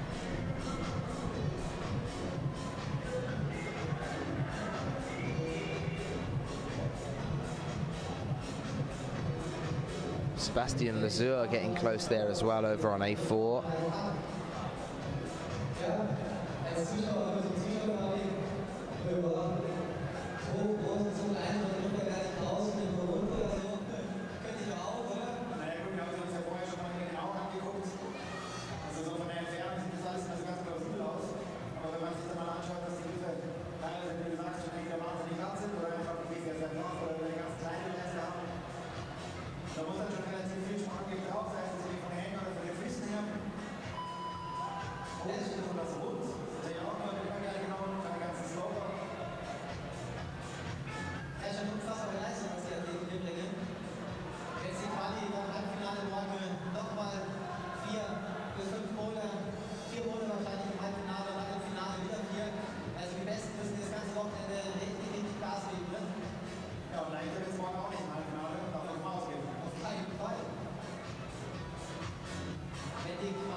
So hat das Bouldern in den letzten 10 Jahren absolut entwickelt.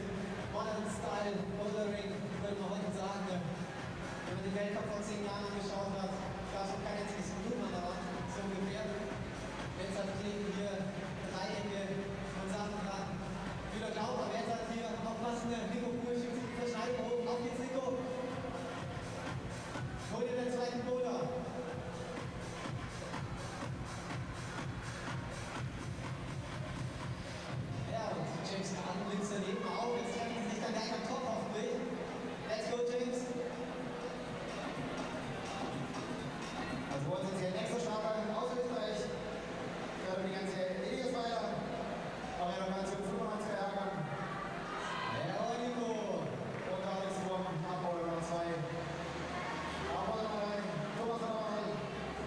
Schienenwellen. Dann war sie im Roundkampf auf 4. Da rutscht er ab.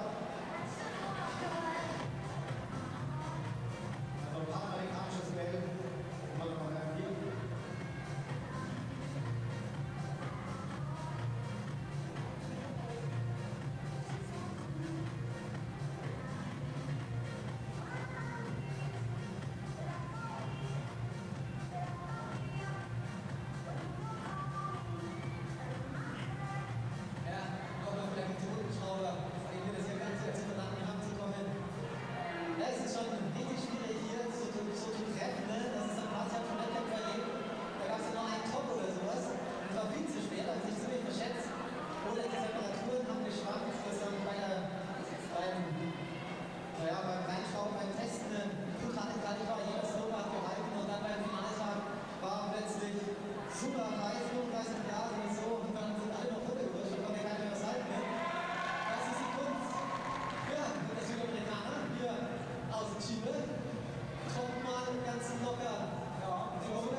Zweiter Mann aus der Ukraine, der ist echt sehr gerade gestartet. Sergei Tokischko hat ganz gleich die Rolle geflasht. Ganz schnell gemacht.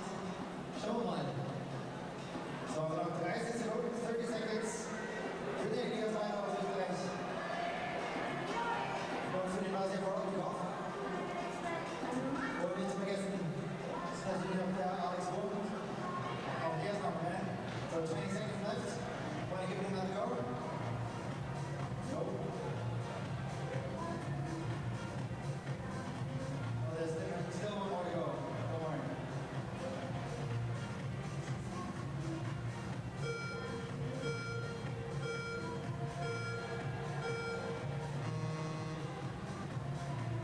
So, weiter geht's mit dem weiteren Japaner, Sachiyama. Okay, die beiden Wege auf sich genommen. Von der Abwehr hierher geflogen. Ja, Sachiyama ist einer der Lead-Kletterer schlechthin. Ja. Eigentlich in der Landebahn zu Hause, aber ich glaube, bei Bouldering, das nicht so gestartet ist, jetzt hat hier hinten die Standfelder und sehr definitiv angesagt. So another rotation now over on A5 brings out our next athlete, number 63, which is Jakub Glauka. Jakub Glauka of Poland. Over on A1 now, number 63. Over on B, we have Tom Newman on B5. We have Jonathan Partridge on B4. David Fernenberg on B3. For the Ukraine, over on B2, we have Sergei Karpin and it's Sachi Ama on B1. Here, climbing on a bouldering comp. We have seen it before. The Vauxhall climbing, saying loving the volumes in Munich. One for the shopping list. Come on, the lads. Some really nice blocks here, as well as the volumes. Last climb for our Canadian athletes as well, Sébastien Labarge. Over on A5.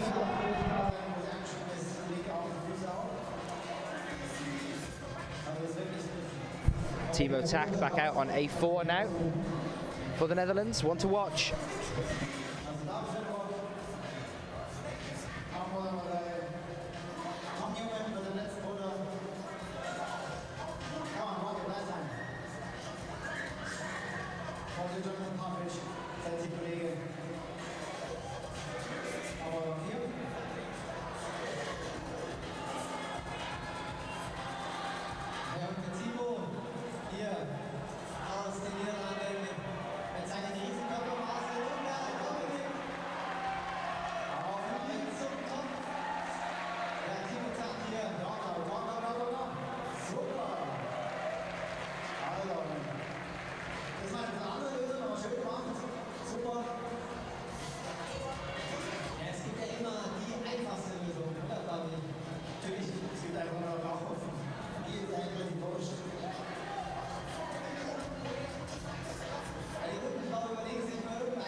Timo, one move away from the top here.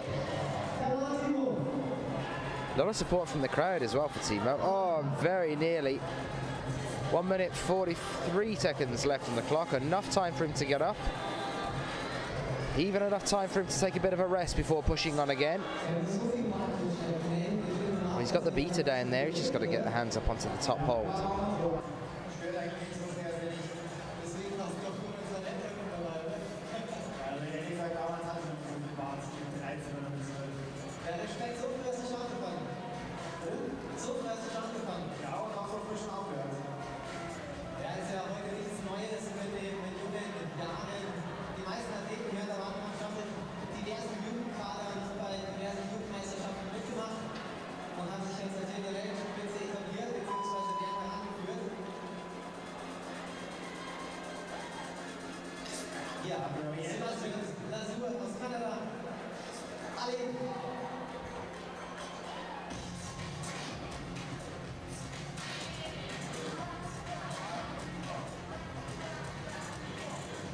So a couple of bad runs there for Timo. He's just called it a day. Still with 45 seconds left on his clock. He's decided against carrying on with A4. And he had the trouble with A3 as well.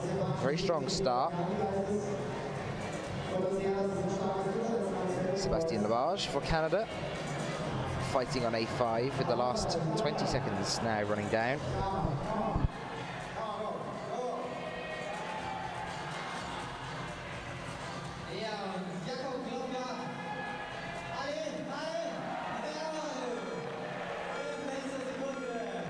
Last minute finish for Jakob Glauca there on A1. Nice finish there for him as well.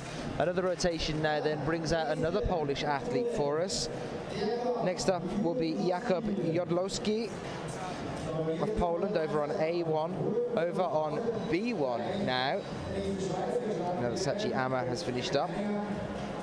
We will have a gap here due to the fact that Kevin Heiniger is not participating. So we're back with Elias Weiler on B2, but no one on B1 at the moment. We are letting the gaps run through the competition. I don't believe that was intentional, it just sort of happened. We're sticking with it. So Elias Weiler on B2 and no one on B1. The next person up for B1 will be, as people are already starting to ask where he is, Jan de Schmid will be next up on B1. After this rotation, that will be for Belgium, and he'll be out very shortly over on B1.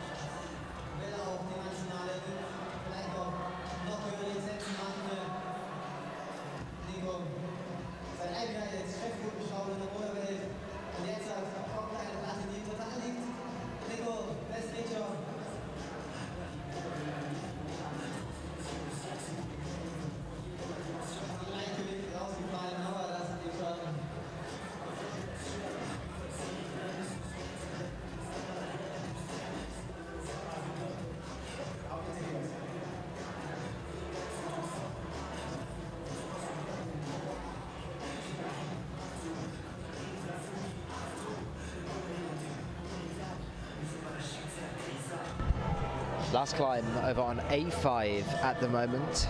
That is for Nikolai Bull of Germany. Over on A4 then, we have Diego Luis Gonzalez of Mexico. For Belgium then, Nicolas Farsi on A3. And on A2 we have Sergei Topishko for the Ukraine. Over on the B group category at the moment, as I mentioned, Elias Weiler still working on B2. We have a Chilean athlete over on B4, which is Thomas Ravenel. And for the USA on B5, his last climb today, Vasya Vorotnikov of the US. Kendall Wall saying Munich World Cup, psyched for the IFSC World Cup. Thank you for being with us. If you're joining us from a gym and you're streaming us live to the rest of the gym, let us know where you're joining us from so I can say hello to all of you guys. I know a lot of gyms like to do that. Sport Climbing Australia do that, and quite a few other gyms like to stream the World Cups to the rest of them. If you're just generally in a gym at the moment and you're having a bit of a climb yourself whilst watching this one, let us know. Get yourself on Twitter, use the hashtag IFSCWC. Let us know where you're joining from so we can say hello to you all around the world. This is the men's qualifications in Munich for the very last IFSC Bouldering World Cup of 2013.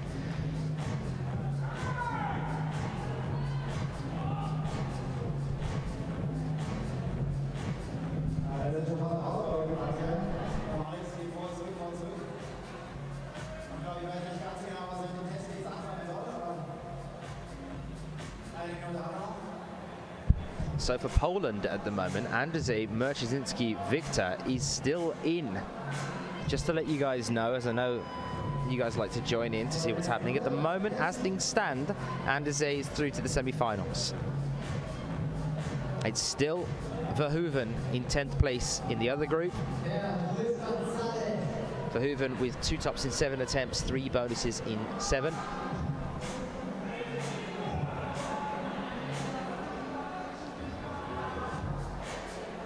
At the moment, Dave Barons is in 6th place, making it through to the semis.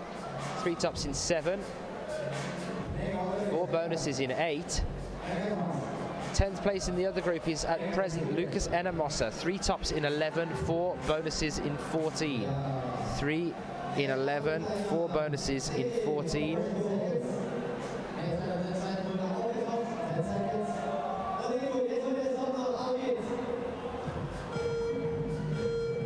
So that's what you have to do so far to get through into the semi-finals. You've got to beat either Jorg or Lucas. In Jorg's group, Group 2, the B boys, that's 2 tops in 7, 3 bonuses in 7. That will get you through, if you can best that, into the semi-finals. In Group 1, it's Lucas Enamossa in 10th with 3 tops in 11 attempts, 4 bonuses in 14.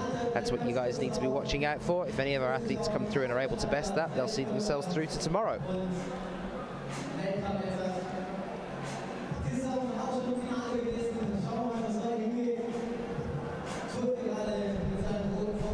And yeah, shout out to Tom Hall joining us at the Vox wall. Twitter, the all-powerful, omniscient being that it has become. Yes, that's how you get in touch with us.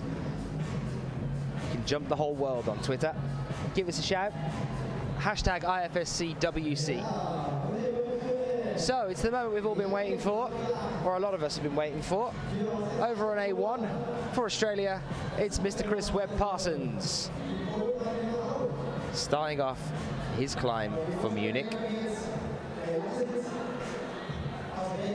can see him there in the bottom right-hand corner of your screen. And for Belgium, now over on B1.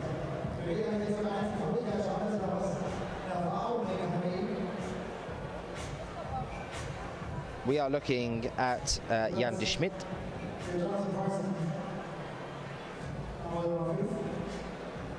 Six more athletes after him to emerge.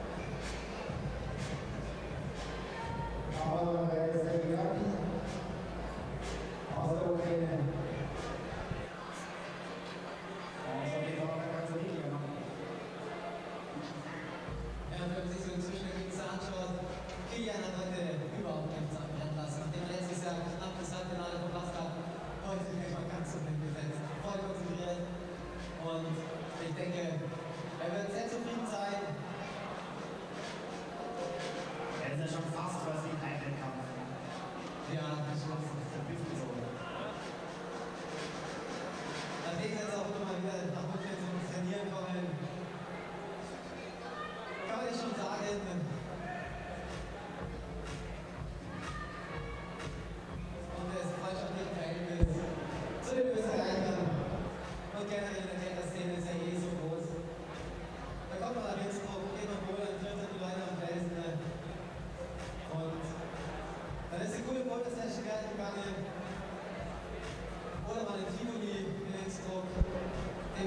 Now, you might have just seen something sweep its way across the bottom right-hand corner.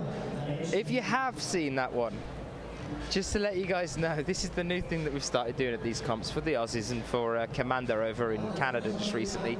We have Skippy with us, who is this giant inflatable kangaroo, as you do. And we're using the hashtag #WhereIsSkippy. Every time you spot him, let us know where he is. It's like Where's Wally, but more interactive. We're hunting for Skippy. He's going to be moving around the venue and hiding in various places while you're watching the web chat, just to keep you guys entertained. He's going to be popping up at random points. You can use the hashtag #WhereIsSkippy and you can find our little friend as he moves around the venue. You might have just seen him as the Aussies have just come out with Chris Webb-Parsons. He's just moved down to the front to get a better look at his teammate there, Skippy.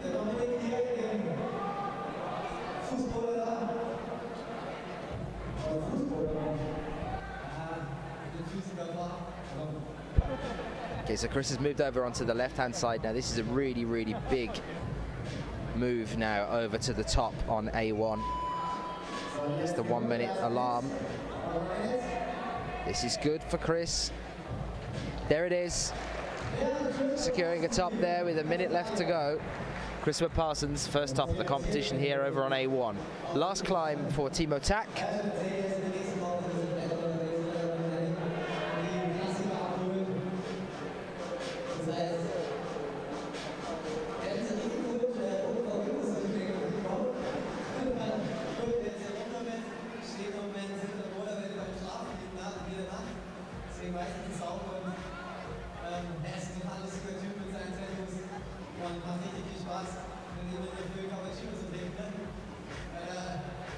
The circuit climbing saying, well done Dave Barons, looking promising for a place in the semis. The grand old age of 32, a belated birthday present.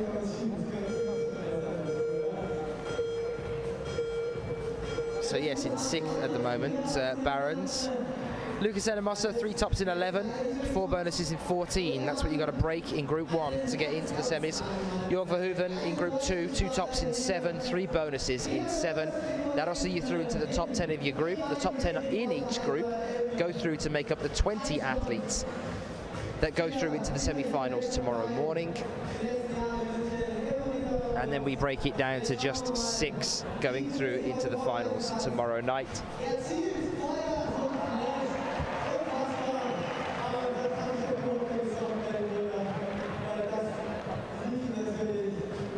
Shout out then to the guys from Boulder Gym in Republic Palau in Micronesia, saying that they love Skippy, and greetings to La Esperanza den Silvia.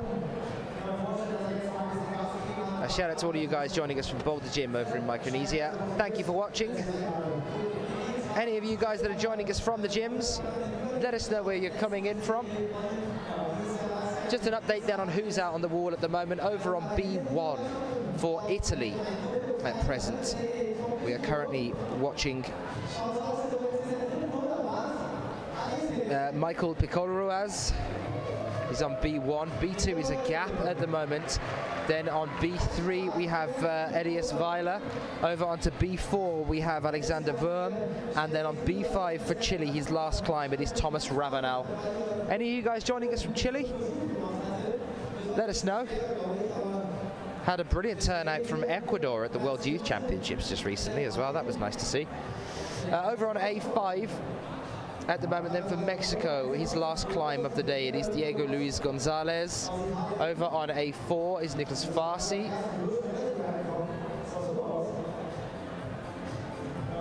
Over on A3 at the moment, there is a gap there, and for Poland on A2, just having a rest here, by the look of things, it's Jakub Jodorowski. Kendall Wall shouting out for Dave Barron, saying, come on, keep it up.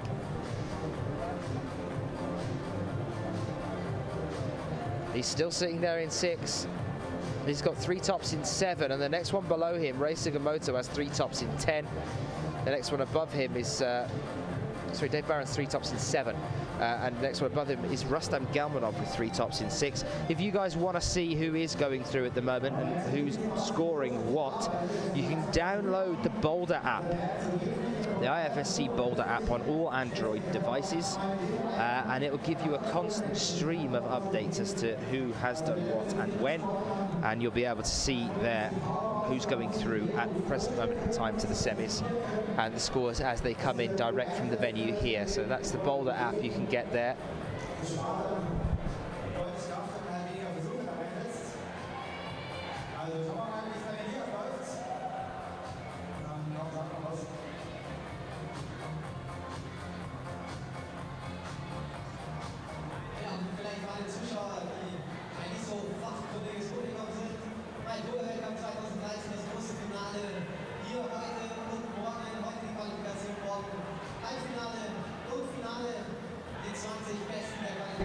Minute 20 left for these athletes.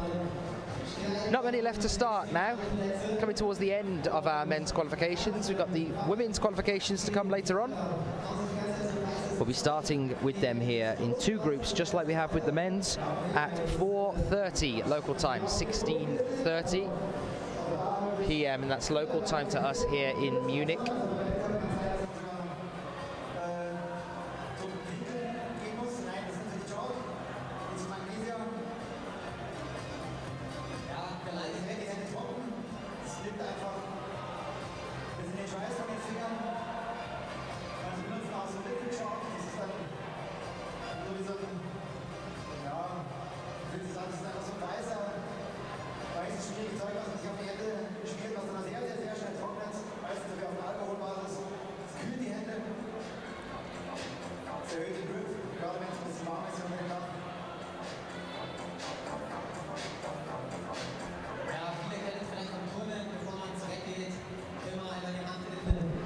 Parsons already up into 22nd place with one top in 3 attempts at the moment. He's still got the rest of his run yet to come. Who are you supporting? Who are you cheering for? Let us know.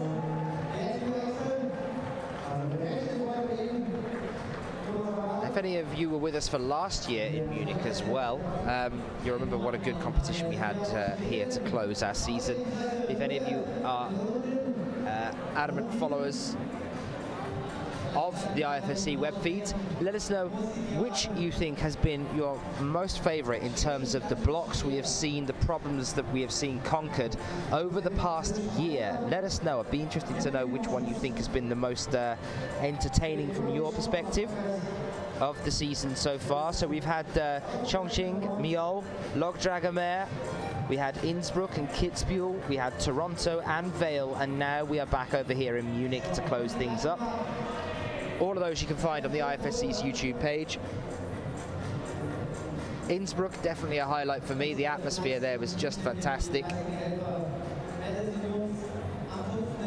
Chris just getting a handle on A2 now at the present moment in time, but for Sweden over on A1, our next athlete out is Robert Rundin. And over on B1, our French athlete just emerging to start his first climb of the day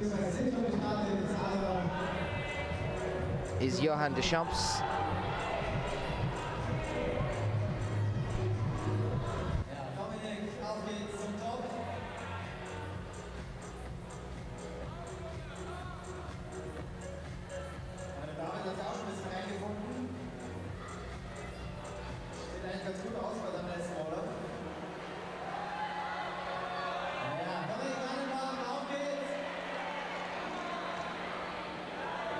A lot of support coming in from the home crowd for our athlete over on A4. Now it is Dominik Linnenbach. Was very close to a top there. Our 10th place has changed. Jörg Verhoeven is now officially out. It is Roland Rugens with 2 tops in 6 attempts. He did exactly what I thought would happen. He's just done it in 1 less attempt. Roland Rugens, 2 tops in 6.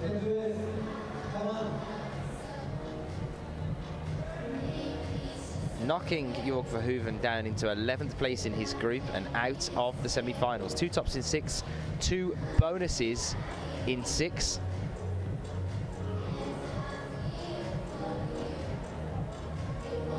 It is Roland Rugens that is at present progressing into the semi-finals. man auch schon mal sagen. 3 Spielzeiten ist auch wichtiger.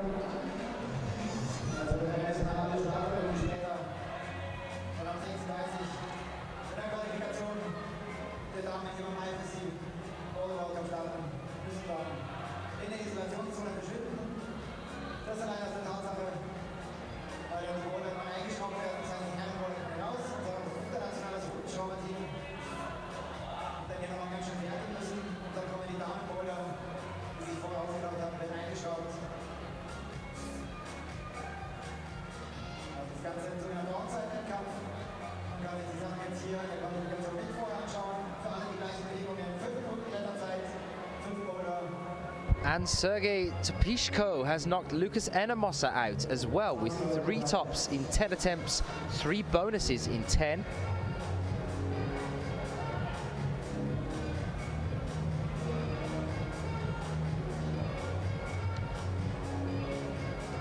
In 10th place now, knocking Enemosa out.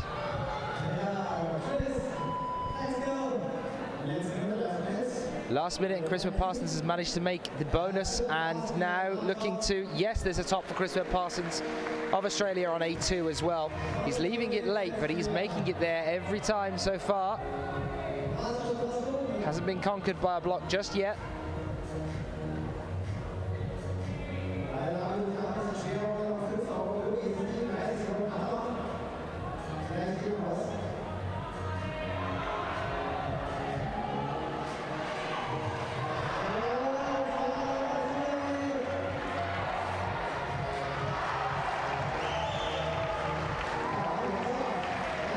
Top there for Germany, right towards the last 15 seconds after fighting all the way through for it, but he's got it there. Dominik Lennenbach.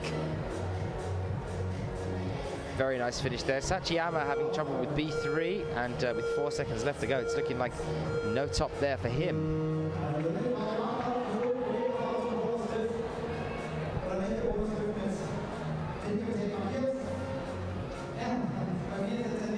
And yes, the circuit climbing is with me on that one with the Innsbruck. Dimitri getting the bolt hole mono in the semis in Innsbruck was just unbelievable. Yeah, absolutely incredible. Huge sloper hold, white sloper hold. A lot of athletes have been struggling with it. Dimitri decides instead of doing a whole hand on that, instead of using it as a sloper, I'm just going to put one finger in the bolt hold, come completely off the wall and pull myself up entirely by that one middle finger for the top, and he did it. That was quite the something to watch. Will McLoone, just in case you watch this on replay, seeing loads of tweets about GB Mails crushing, and I'm sad because I'm in the car in the rain with no Wi-Fi. Denied, Will McLoone, but if you're joining us on the replay later on YouTube, hello to you.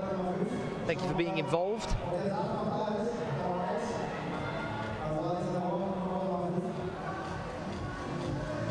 The Ultimate Shoe getting in touch as well, saying Innsbruck was awesome, but do the Austrians really need a home advantage twice? Vale looked excellent this year, and maybe Logdragomir. So yeah, it's nice to see your opinions pouring in. Keep them coming into us as well. Let us know which has been the high point for you throughout the year. I think we could have quite a nice little high point coming along in Munich as well. It was definitely one of my high points last year in 2012. Fantastic competition to end on.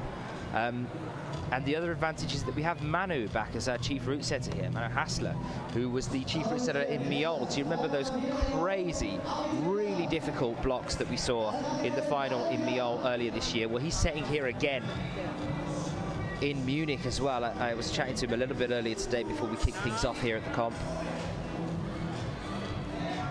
And he's set championship titles before as well, so it's definitely worth hanging around for, guys. Munich could be a last-minute surpriser for her, and that would be fantastic also. But it's been a great year all round, really. Innsbruck was brilliant. I did enjoy Mio. It was a bizarre comp because the blocks are just so unusual, but it was a very good comp as well. Kitzbühel, another particularly exciting one. If you remember, Jakob Schubert having to come out and reclimb for the title, for the gold medal at the very last moment. I understand what the Ultimate Shoe's saying. The Austrians, they are the powerhouse when it comes to climbing, and they got a home advantage twice this year. What on earth, the outrage.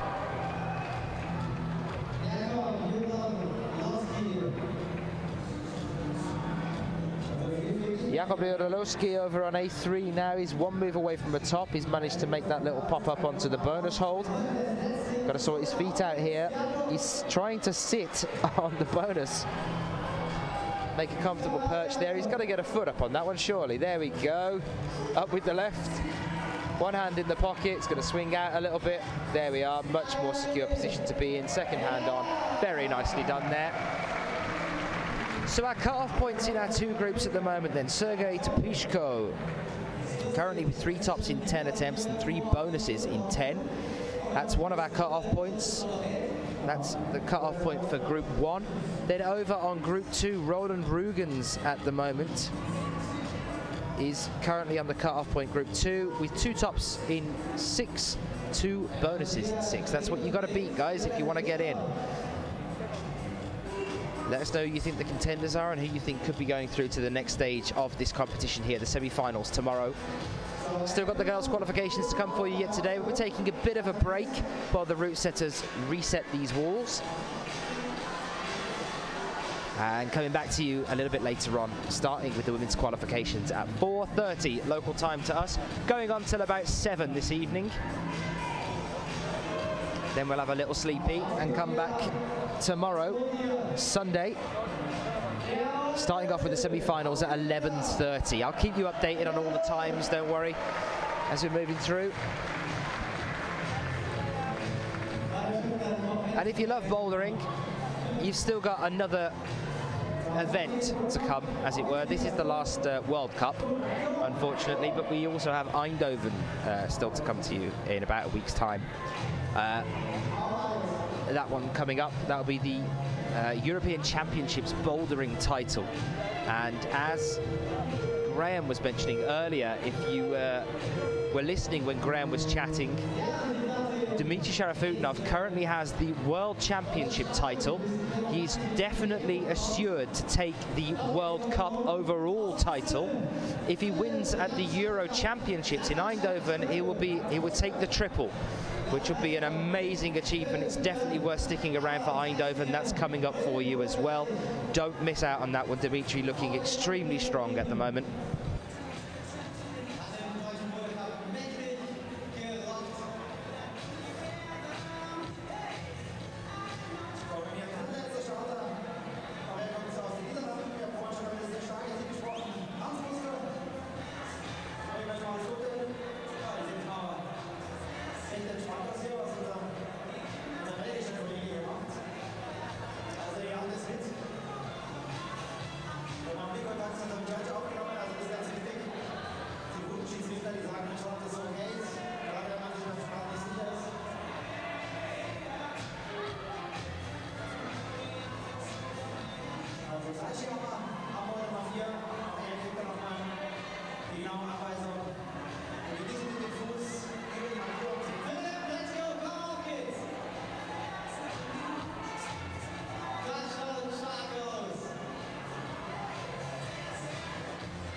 It's looking like we could be in for a bit of a show from Chris Webb-Parsons here.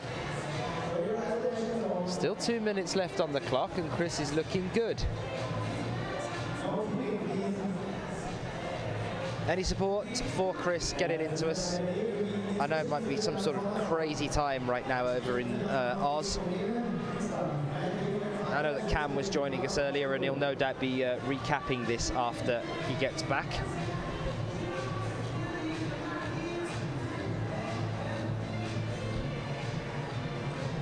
So an update on who's on the wall then. Over on B1 at the moment, number 61 is Hans Busker, which you should keep an eye on. He could be pulling something out of the bag even at this late stage in the competition.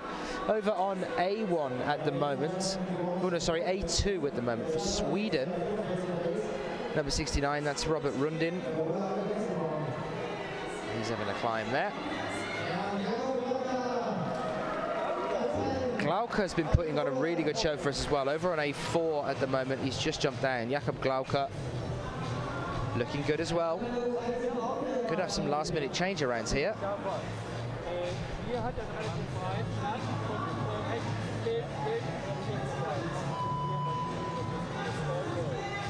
Hasuria saying Log Dragon Mare is my favourite event each year. Their head route setter is a genius.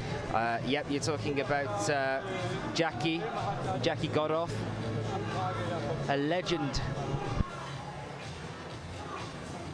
when it comes to route setting. Really good guy to talk to as well. So passionate about the sport. Now, if you want to go back, Hasuris, actually, to Log Dragon Mare 2012, there is an interview that we did with him there on that. Jackie Godolph, French route setter, who's the head route setter in Log Dragon Mare. There's an interview on the 2012 Log Dragon Mare with him about what it is about route setting that gets him, how he got involved, everything. It's quite a long interview as well, so if you want to see him in person, you can do that. Mamzelili saying, Johan de Champs, you go enjoy yourself. And Phil Reitner saying Munich is in Germany, not Austria, so it's not really a home advantage. I completely agree with you, Phil. You're absolutely right. Munich is in Germany, you're correct. But the Ultimate Shoe was talking about Innsbruck and Kitzbühel, I believe, because we were talking about the overall year that we've had so far this year.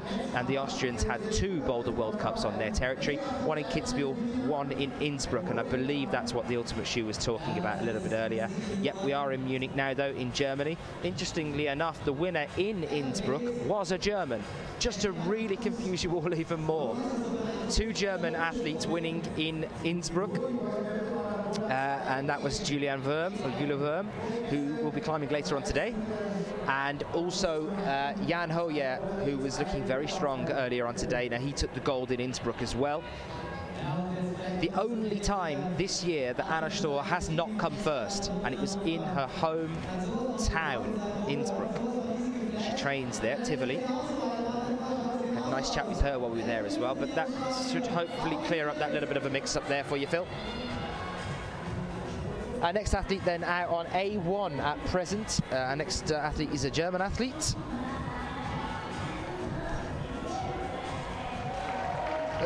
Yes, sorry, A1.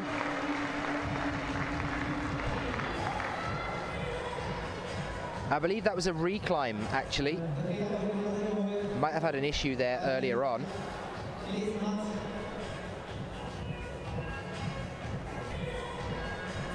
Oh no, get myself confused. Felix Luos for Germany was just out. We have one more athlete after him. It's Kokoro Fuji, yet to come.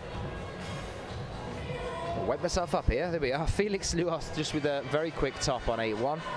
And one more athlete after him still yet to come out. Over on B1 then. Just out at the moment is Miguel Angel Hernandez Medina for Mexico. After him, it's just Jonas Winter yet to come. And that's it. Then we start breaking down the walls for our men's qualifications. Time here at the moment is 1:45. So we're running way ahead of schedule here at the moment by the look of things. So we're going to be taking a bit of a break while the route setters reset. Come back to you for the women's qualifications later on today. So still plenty more coverage yet to come. We're going to be running up till about 7 o'clock local time for us later on tonight.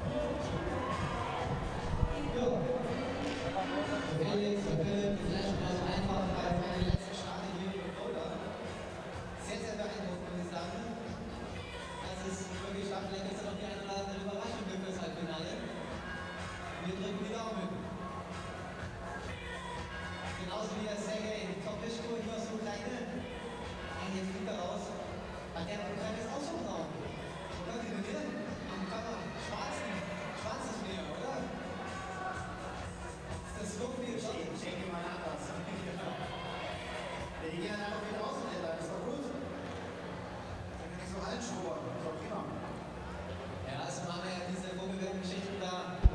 see some of the Russian athletes just next to us at the moment. Dmitry Sharafutinov eating a bag of cookies, as you do. Yeah, I'll have one. Thank you, Dmitry. Is it good today? You got a mouthful of cookie, haven't you? Here. Yeah, nice problem. A lot of technique, but I don't like technique, but it's beautiful because for me it's an interesting boulder. I think you did very well on that one out there. You're very securely through to the semi-finals. Are you looking forward to the finals later on? It's Mano Hassler setting. Are you looking forward to that? Excited for finals? I think tomorrow I will better. Okay. Thank you, Dmitry. I'll leave you with your cookies.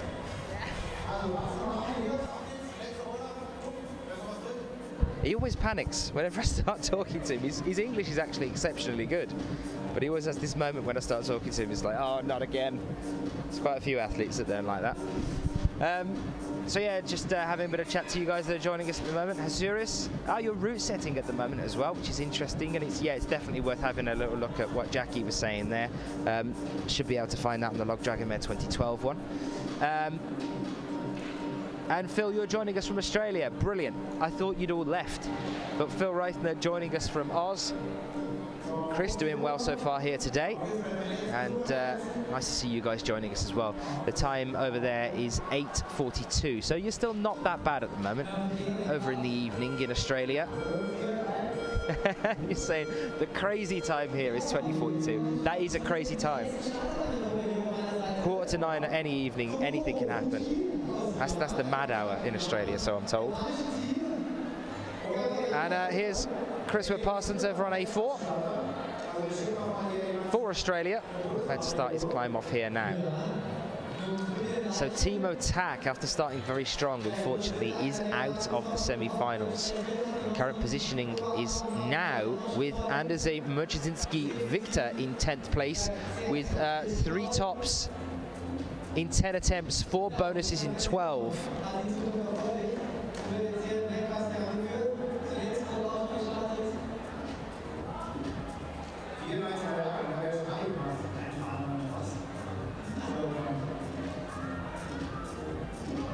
Roland Rugen's still holding on to the Group 2 10th place position with 2 tops in 6, 2 bonuses in 6. But it's now Andrzej Mrczynski Victor in Group 1 holding the 10th place position. For those of you that's confusing for, we've got 2 groups here because there are so many athletes. So that means that instead of taking 20 overall in terms of how well the athletes have done overall, we instead take 10 from each group to keep it a little bit fairer. So the top 10 in Group A and the top 10 in Group B go through into the semi-finals tomorrow. You have to be in the top 10 to have a chance of making it through into the semi-final stage. And at the moment, those cut-off points for Group 1 it's with Andrzej Mrczynski Victor, which the Polish guys watching might be a little bit nervous about, but it's still good for Andrzej at the moment. We're right at the very end of the day. Might not see that much of a change in Group 1. Fingers crossed for Andrzej. But he's holding it in Group 1 with 3 tops in 10 attempts, 4 bonuses in 12.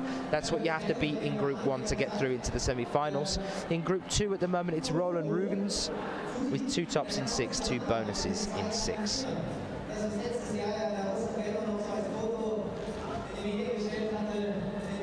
Vole getting in touch with the crazy time announcements as well, saying the time here over in New Zealand is 22:56. That's just that's a little bit crazier, that time over there, coming up to 11 o'clock.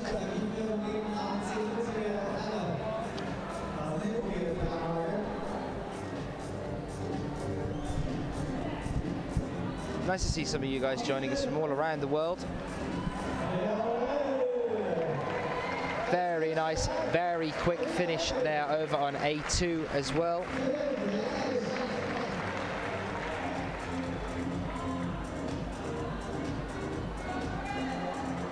For Philipp Ratasiak of Germany.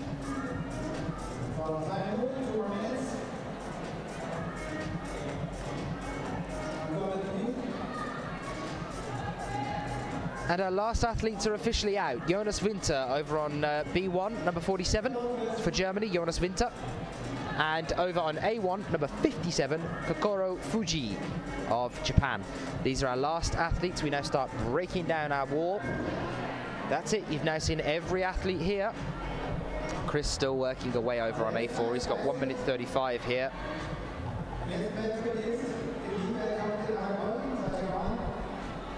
Cyril sending in some good luck for Johan Deschamps.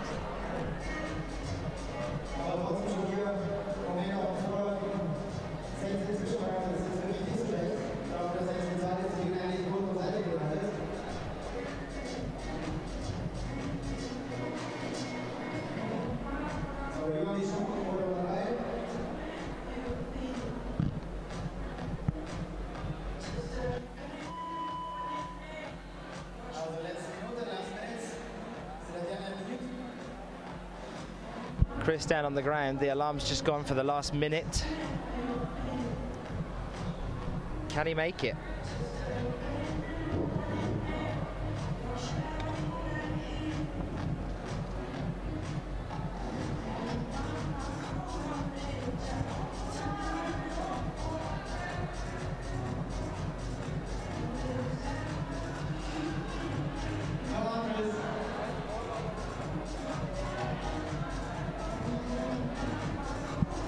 Okay, so he's bridging again here. He's up onto the bonus now. 15 seconds. Can he make it? Got to get both hands onto this one now. Swing across. There's a plate there for his left foot if he wants it. He's going to jump for it by the look. One hand. Very nicely done with 5 seconds left to go. What a run Chris is having here. Chris Webb-Parsons with a comeback mission by the look of things. Looking very nice, very strong. Last 5 seconds, a top there for him.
The circuit climbing getting in touch with us, saying great work, Chris Webb-Parsons, stoked.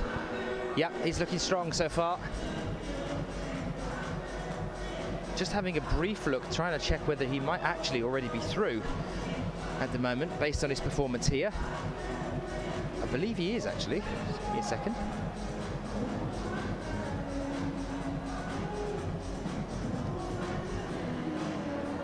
And Michael asking me how the cookie was. Yeah, it's pretty good, thanks. It's nice that we're close. I like it. Talking to you guys. What are you guys all eating and drinking? What's going on? A gift from Dmitry Sharafutinov. It's only taken me 2 years.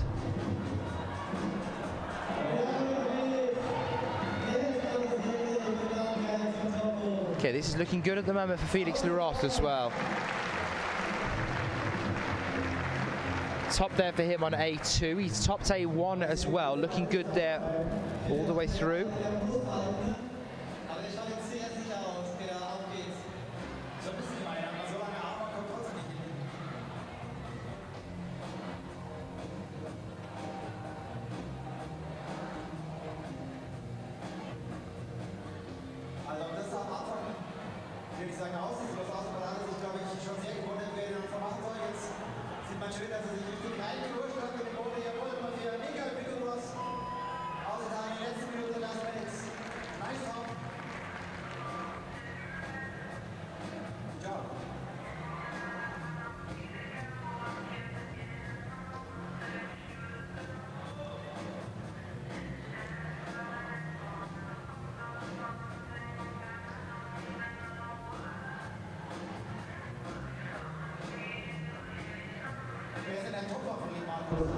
So Chris Webb-Parsons is officially through.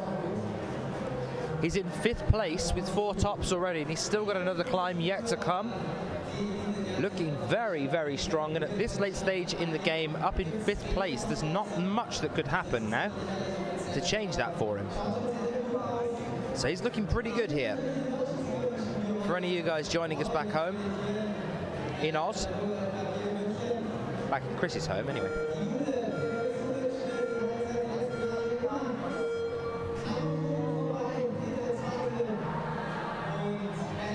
Another switch up, and over on B2, number 47, Jonas Winter. That's our last athlete out now, only with 4 climbs ahead of him yet to come.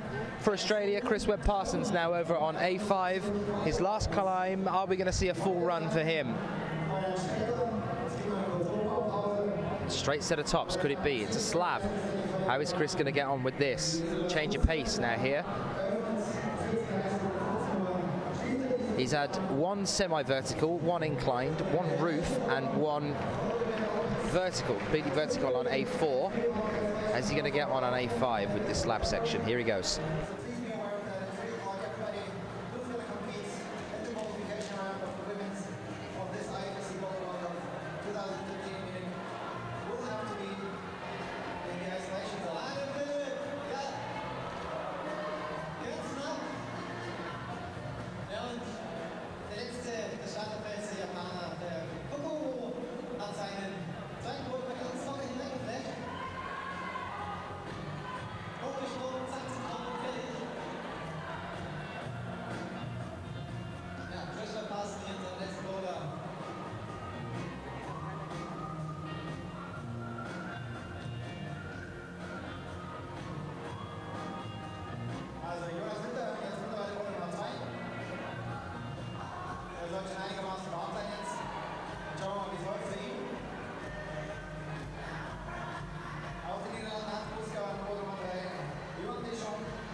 Okay, Chris with the side mantle to start things off here. Saw a couple of athletes struggling with the mantle. Our local MC and quite a few of the crowd members actually really behind Chris at the moment. Just a little bit too quick at that top point. 3 minutes still left to go. Slab Central all over on A5 at the moment. Keep your eyes peeled for that one. Just for fun, really, because Chris is already through. But let's just see whether he can do all 5 of the problems.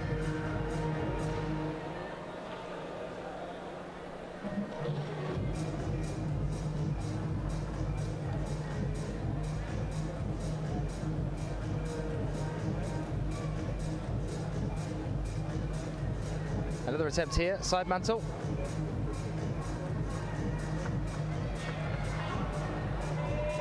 Slow and steady on this point.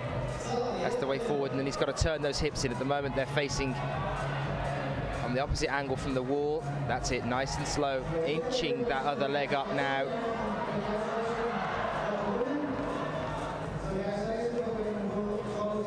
He's got a hand up onto the plate ahead of him. That's the bonus. Inching the feet along, got to keep going slow here at this point. Doesn't want to rush things. Guys really behind Germany, obviously, as we're on the home turf, but Filip Rataziak now on A3, a lot of support for him. Now, we saw our athletes here earlier going out again with the right leg now, the position that Chris is in, leaning out right towards the black tape. There's another foothold there. And I think that's what he's going to need to do if he's going to go for it again. 1 minute 20 left on the clock, and he's figuring out now what he needs to do on the upper section of the slab. And then he's got the side mantle down.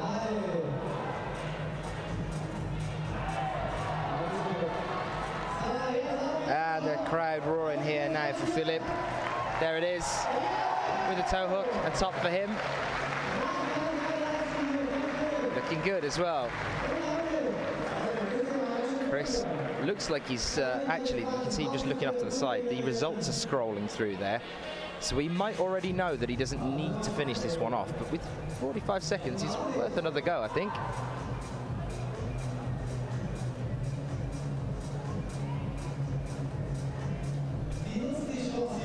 Here we are then, but it's got to be quick. And that's going to be against him. He's got 30 seconds left on the clock now.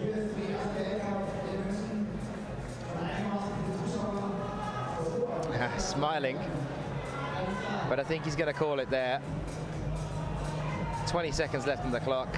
Yeah, Chris calling it a day, shaking his head. Doesn't matter, already through. So, looking at some of the other guys. We're running down to the last 10 seconds now, so we're going to have another switch.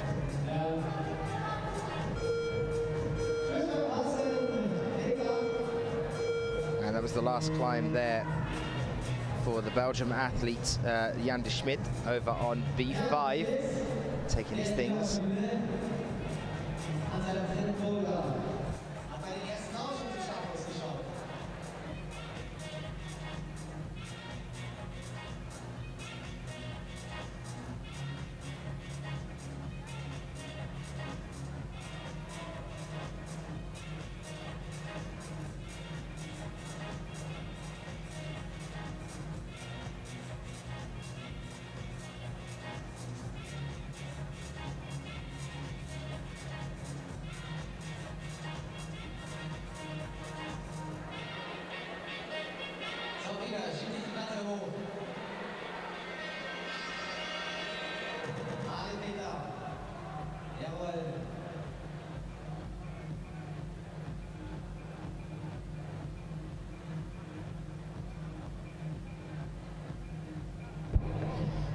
So, Miguel Angel Hernandez Medina of Mexico, number 60, out now on B3.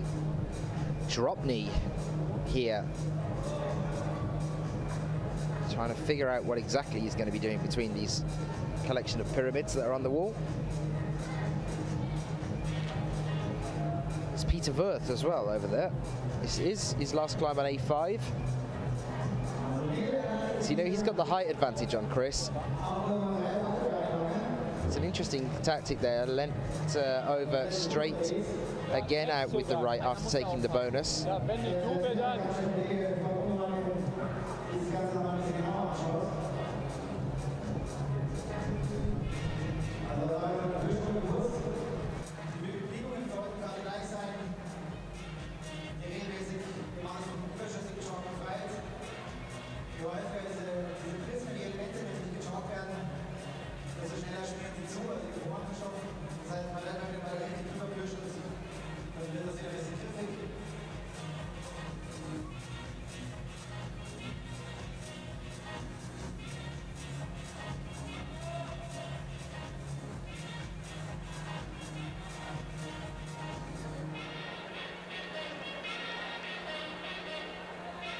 Peter Wirth looking very relaxed there over on A5. Both hands off, grabbing a bit of chalk before carrying on, just relying on the lean that he's got on the wall. It's that lean out that's costing it him. He's got to go with the legs there. Well, we've seen a lot of success by the athletes bridging with the feet as opposed to the hands.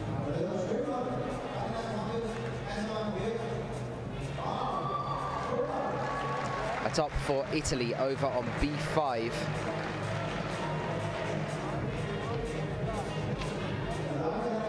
Michael Pakoras.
Still working here, and now he's trusting the foot, but he's got 3 seconds left to get there, and that was it. You see there, he was looking very much in control of those last few moves. He's only come down because he's cooled down due to the time limit running out.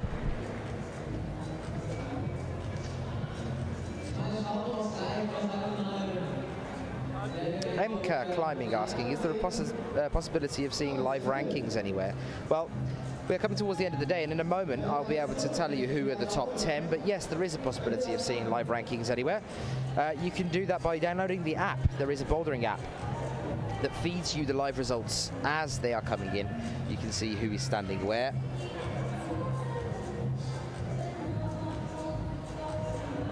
So yes, MK, on all Android devices, go onto the App Store and download that one. It's IFSC Boulder app, it's called, the IFSC Boulder app.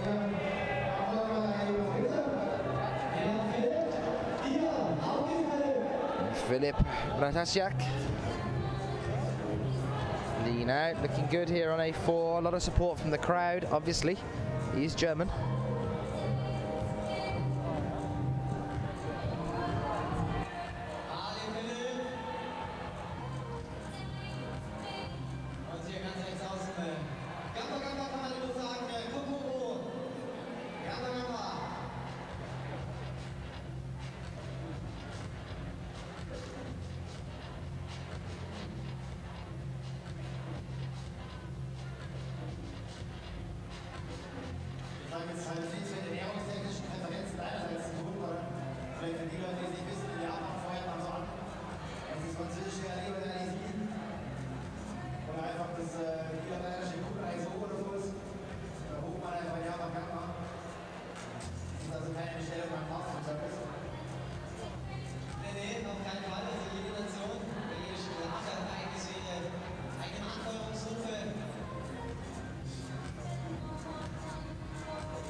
just a little bit of short on that pop there that he went for. Philip, he's now got 2 minutes left on the clock. He's definitely got the beater down for the first section of the wall up to the bonus there. It's just that last move and going for it. And that's exactly just what he's got to do. He's just got to go for it. It's a relatively positive edge on the top there. We saw Chris get there with the pop that he did earlier.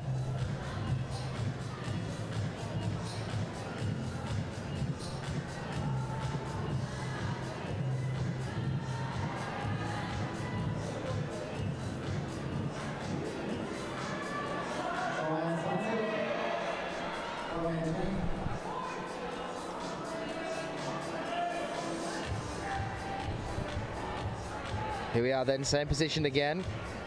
Inching his way down on that one. He's still got a minute though, plenty of time to go for this. And only one climb left after it, so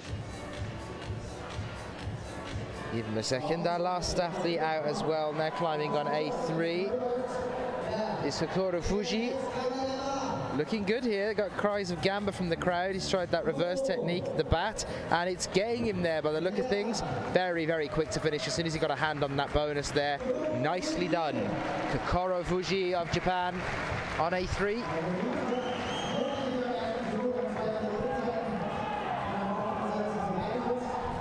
And Philip gets there. There we go, with 30 seconds left on the clock. Very big crowd here now, and they're really behind their home athlete, showing their support. Not long now then, guys, starting to move towards the end of the competition here.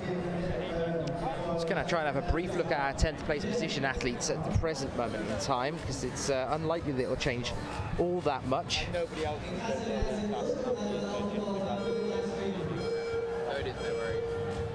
I'm 99% Thank you.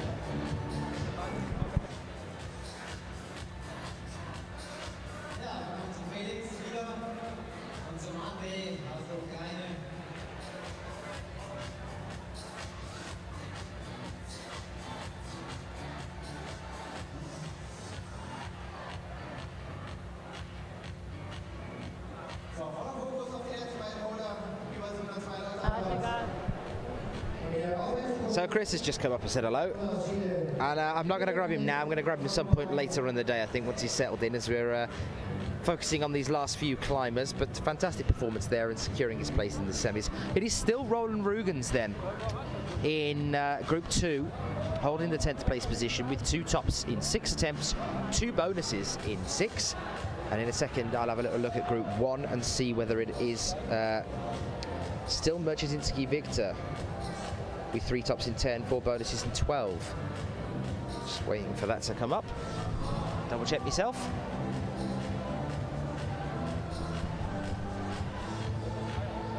Sachiyama is out, as is Thomas Ravenel, Nicky DeLue and David Fernenberg. Shinta Ozawa is out. Jorg Verhoeven is out in that group. Dave Barron still holding it in 6th place. And Sean McCall, Thomas Tauporn tied in 1st place with 4 tops in 10 attempts, 4 bonuses in 10. Yone Kruder's through, Jakob Schubert is through, Rustam Gelmanov is. This is at present for Group 2. In a moment, I'll have a little look at Group 1.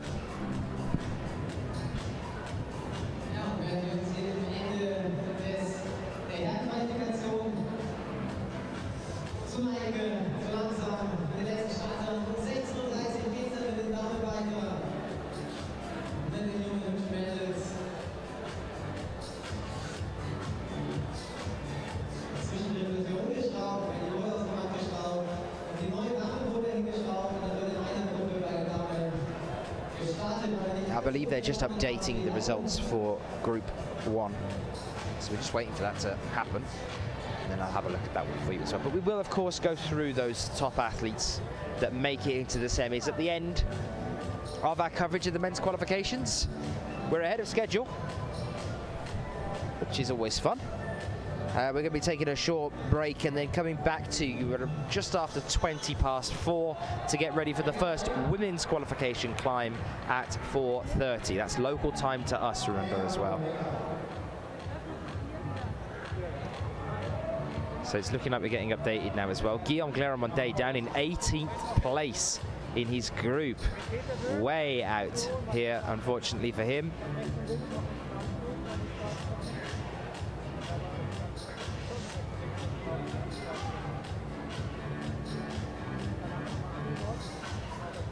Sakura Hori is out as well, as is Stefan Danker. Lucas Enemos are now down in 14th place. Jakob Gloker in 13th. Anders Merkaziksi Victor in 12th. Sergei Topushko in 11th. And is Yuri Novitsky holding the 10th place position. 3 tops in 8, 4 bonuses in 12. 3 tops in 8, 4 bonuses in 12. That is the 10th place position. It goes at the moment to Yuri Novitsky.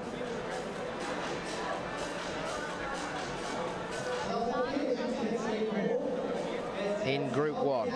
So those are your cut-off points at the moment, guys. If you're in Group 1, you got a better 3 tops in 8, 4 bonuses in 12. If you're in Group 2, you got a better Roland Rugens with 2 tops in 6 and 2 bonuses in 6. Cookie Raider just saying, go Dave. Just thought I'd join in. Nice to have you with us.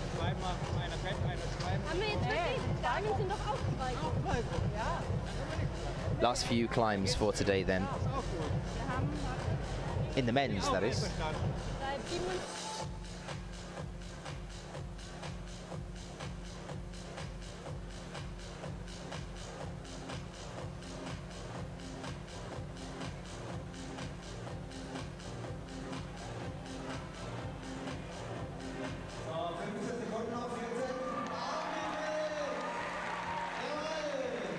A last-minute top with 10 seconds left to go over on the A group for our German athlete on A4. He's looking a little bit exhausted at the moment, but he made it through. Felix Luoth over on A4 made it through that block, by the way. I'll have a little look at where he's standing overall in a moment. Now, our athletes out now then on A4 at the present moment in time. We have Kokoro Fuji. Just 2 climbs left to come for him. On A5 then, we're looking at Philip Rataziak of Germany. Over on B5 for the Netherlands, we have Hans Busker. And on B4 for Germany, it is Jonas Winter of Germany. So those are your 4 athletes that are still left on the wall.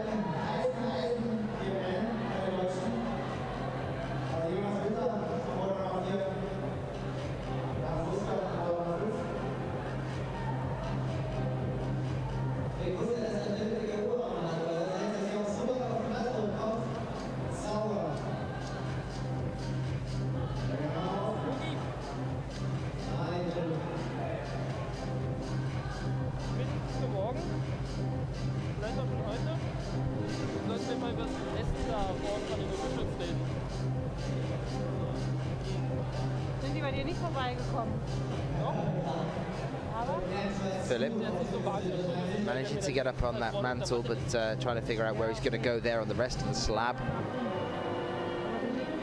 Hans Busker fighting with B5 here. That is a big move up to that blue hold you can see there from the start position.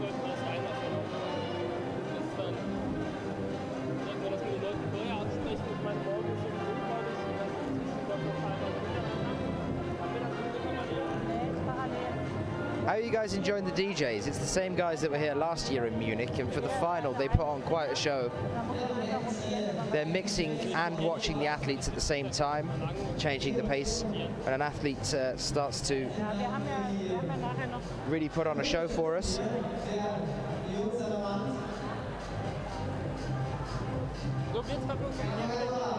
Using the arete here, a different tactic over on B5, but no, unfortunately coming down Hans Busker there.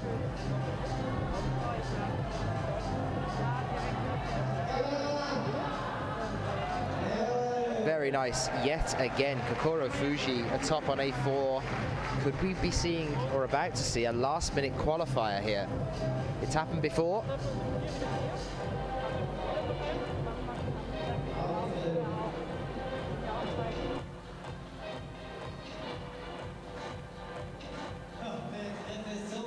Philip just losing his balance there on the last moment.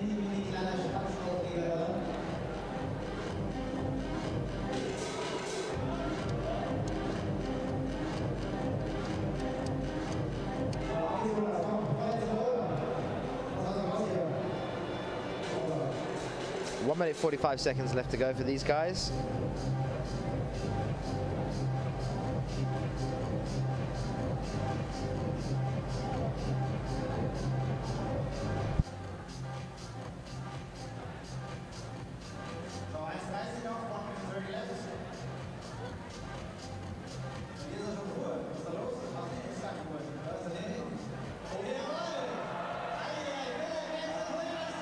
This is looking good here for Philip. One hand, he's got to transfer his weight now across. A little bit shaky, can he hold it? Inching his foot up to smear. Ah, just unfortunately coming down. 1 minute still left on the clock though, enough time for him to have another attempt.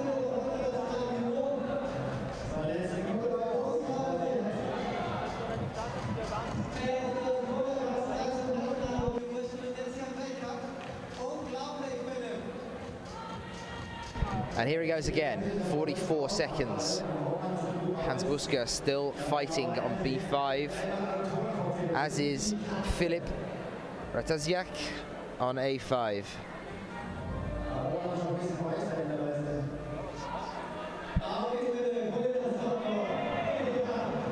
Down again, 24 seconds. Is he calling it a day? I think he is. A round of applause from the crowd for him. Very close to a top there, unfortunately. Not quite getting it though.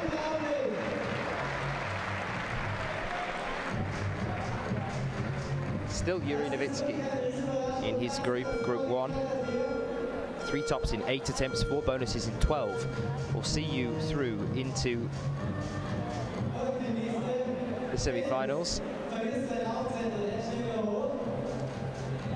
Still an incredible performance for Filip Rataziak. He's currently sitting in 4th place in his group with 4 tops, despite not quite managing to get A5 just.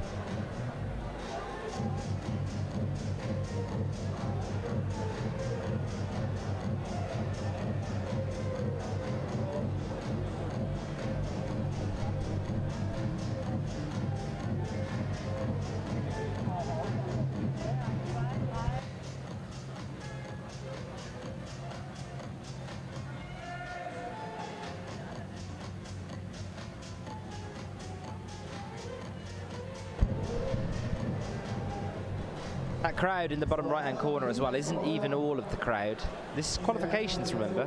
That's a good turnout for qualifications right there, and that's not all of them. You can just see the bottom to the left-hand side there of one of the stands, and they are completely full of spectators. There are 2 of them, holding around 100 to 200 people on each, and they're full as well. Great turnout here in Munich.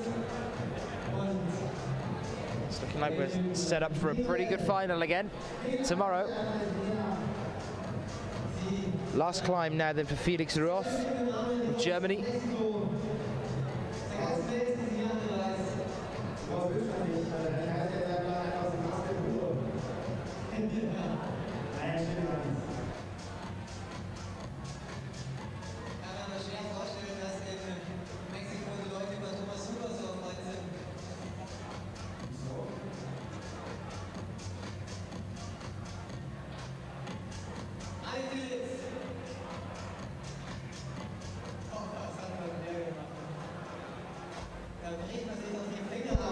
Felix with a hand on the boulder, the bonus.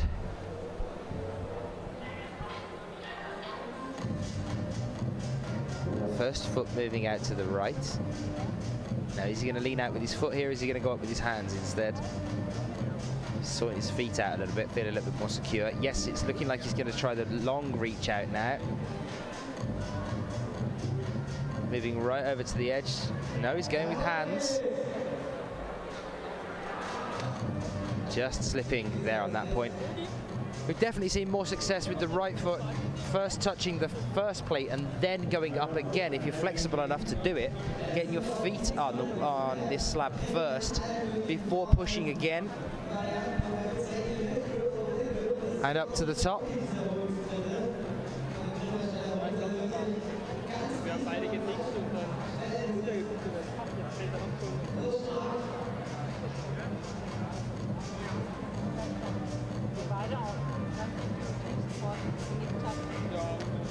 apparently we've had a bit of a change around here. With 2 tops in 3 attempts, Sachi Ama has replaced Roland Rugens. It must have been just updated. Jurinovitzky still holding off on Group 1, but in Group 2, Sachi Ama, 2 tops in 3, is at present through to the semi-finals, according to the updated results that are coming in now. Over on B5, number 60 is Miguel Angel Hernandez Medina of Mexico, his last climb, and Felix Luot of Germany, number 46, over on A5.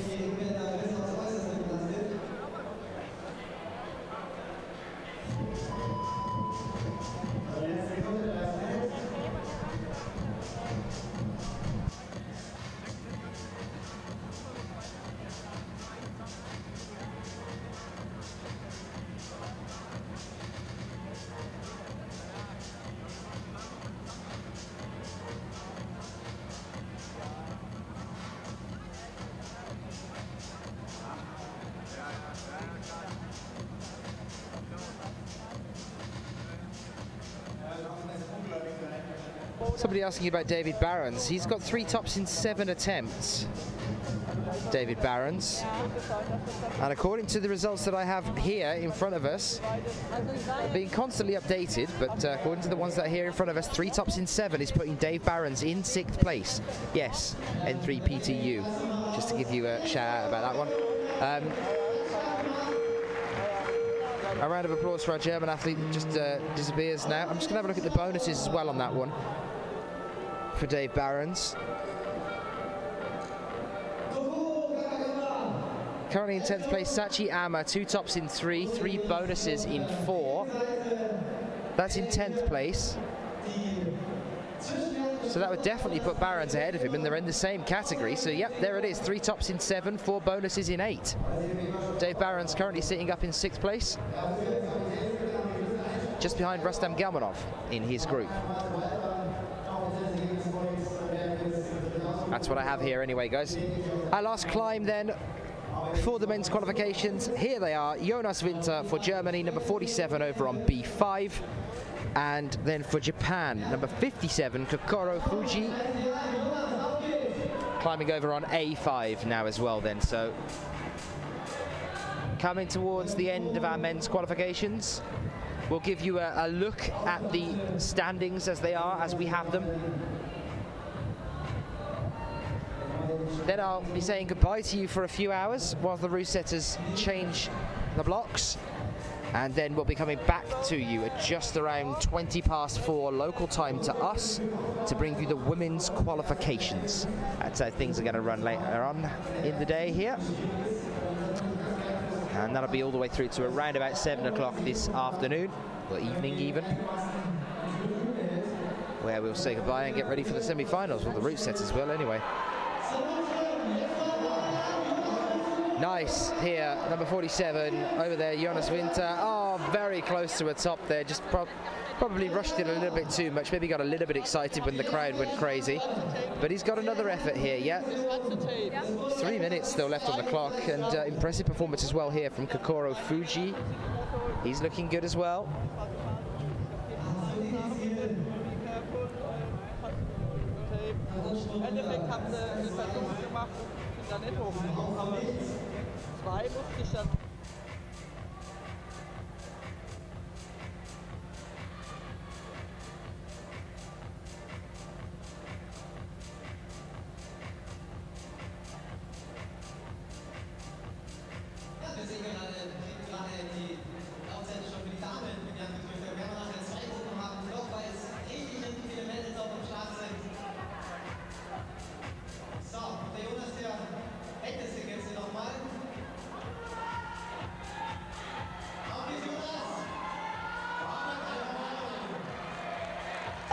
Cheers for the German athlete on the wall now, and he's got it this time. Second time's a charm. Very nicely done there, Jonas Winter. Great finish for him.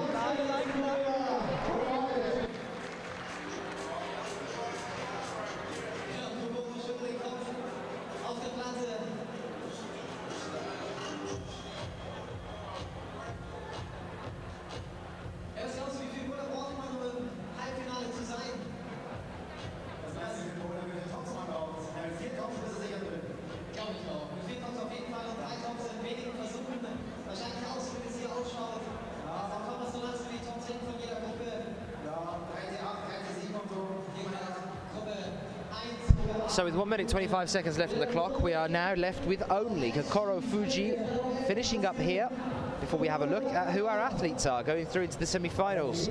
10 from each group, 10 from Group 1, 10 from Group 2, making our 20 athletes that go through into the semi-finals tomorrow morning. Just one athlete left. Here he is, Kokoro Fuji. We'll wait and see. Stu Watson joining us, saying well done to David Barons and good luck for tomorrow. Where are you, Stu? Where in the world are you?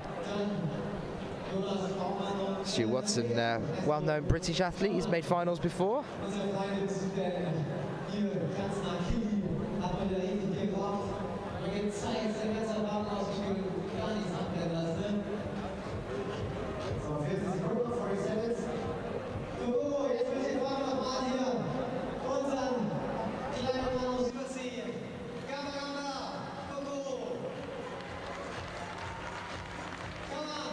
.25 seconds, he's in the bonus position and slipping, unfortunately. With 20 seconds left on the clock, is he going to make another attempt? He's rushing for it.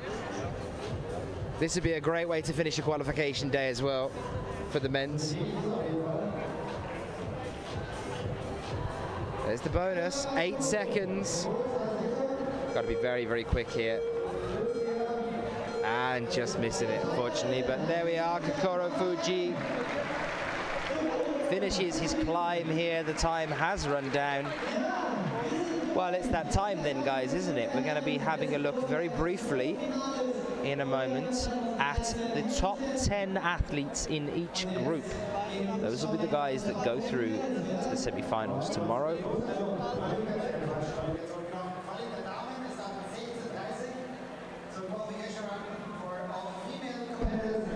Well, what a great set of blocks. Thank you to Manu for that. Let's hope that he can challenge the female athletes as well as he has here as well. We only had one athlete with 5 tops here in the men's. So talk about a perfect show. It was Kilian Fischuber who managed to get all 5 in his group. The only male athlete with all 5 tops. This is Group B then. This is what we're looking at the moment. These are the results as we have them at present.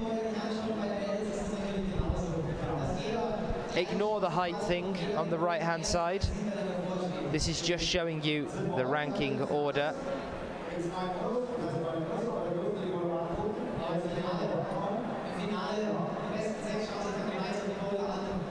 So here we go, we're going to bring up the scores for you. There we go. So Sean McCall and Thomas Tarporn in equal first place, 4 tops in 10, 4 bonuses in 10. There is Jakob Schubert, Rustam Galmanov, would expect that. Jörne Kruder doing very well here as well. Dave Barons then, there he is, 3 tops, 7 attempts, 4 bonuses in 8. How's he going to get on with the semis tomorrow? That's the question. Rei Sugimoto, Mikhail Picolruaz of Italy, Mikhailo Shalazhin of the Ukraine. And in 10th place, Sachi Ama with 2 tops in 3 attempts, 3 bonuses in 4. Those are the 10 athletes that we will go through into the semi-finals in Group B. That's it. The rest of them are not through to the semi-finals as we take our other 10 from this group. Here we are then, Kilian Fischuber, the only male athlete to have topped all 5 of the problems here. Jan Hoyer just machined his way through the problems earlier today, 4 tops in 8. 5 bonuses though as well there. Dmitry Sharafutinov, Filip Rataziak, Jonas Baumann, Chris Webb-Parsons in 6 with 4 tops in 15, 5 bonuses in 16. Cedric Lechat, our only Swiss athlete through to the semis. Anton Johansson. And then all the way down here in 10th place, the one going through is Yuri Nowitzki, 3 tops in 8, 4 bonuses in 12. Unfortunately, everyone else that you can see on there does not make it through into the semi-finals. Keep your eyes peeled on the website and get over there to have a look at any other results you might be interested in on the IFSC's website. If you're not there already, that website is www.ifsc-climbing.org. So guys, it's time for me to say goodbye to you, to close the curtain for a moment while the route setters reset the stage for the female athletes later on this evening. I'm going to bid you goodbye for a moment. We'll be back with you at 4:20 at 16:20 p.m. Our time over here, Central European time. Thanks for being with us. We'll see you for the women's.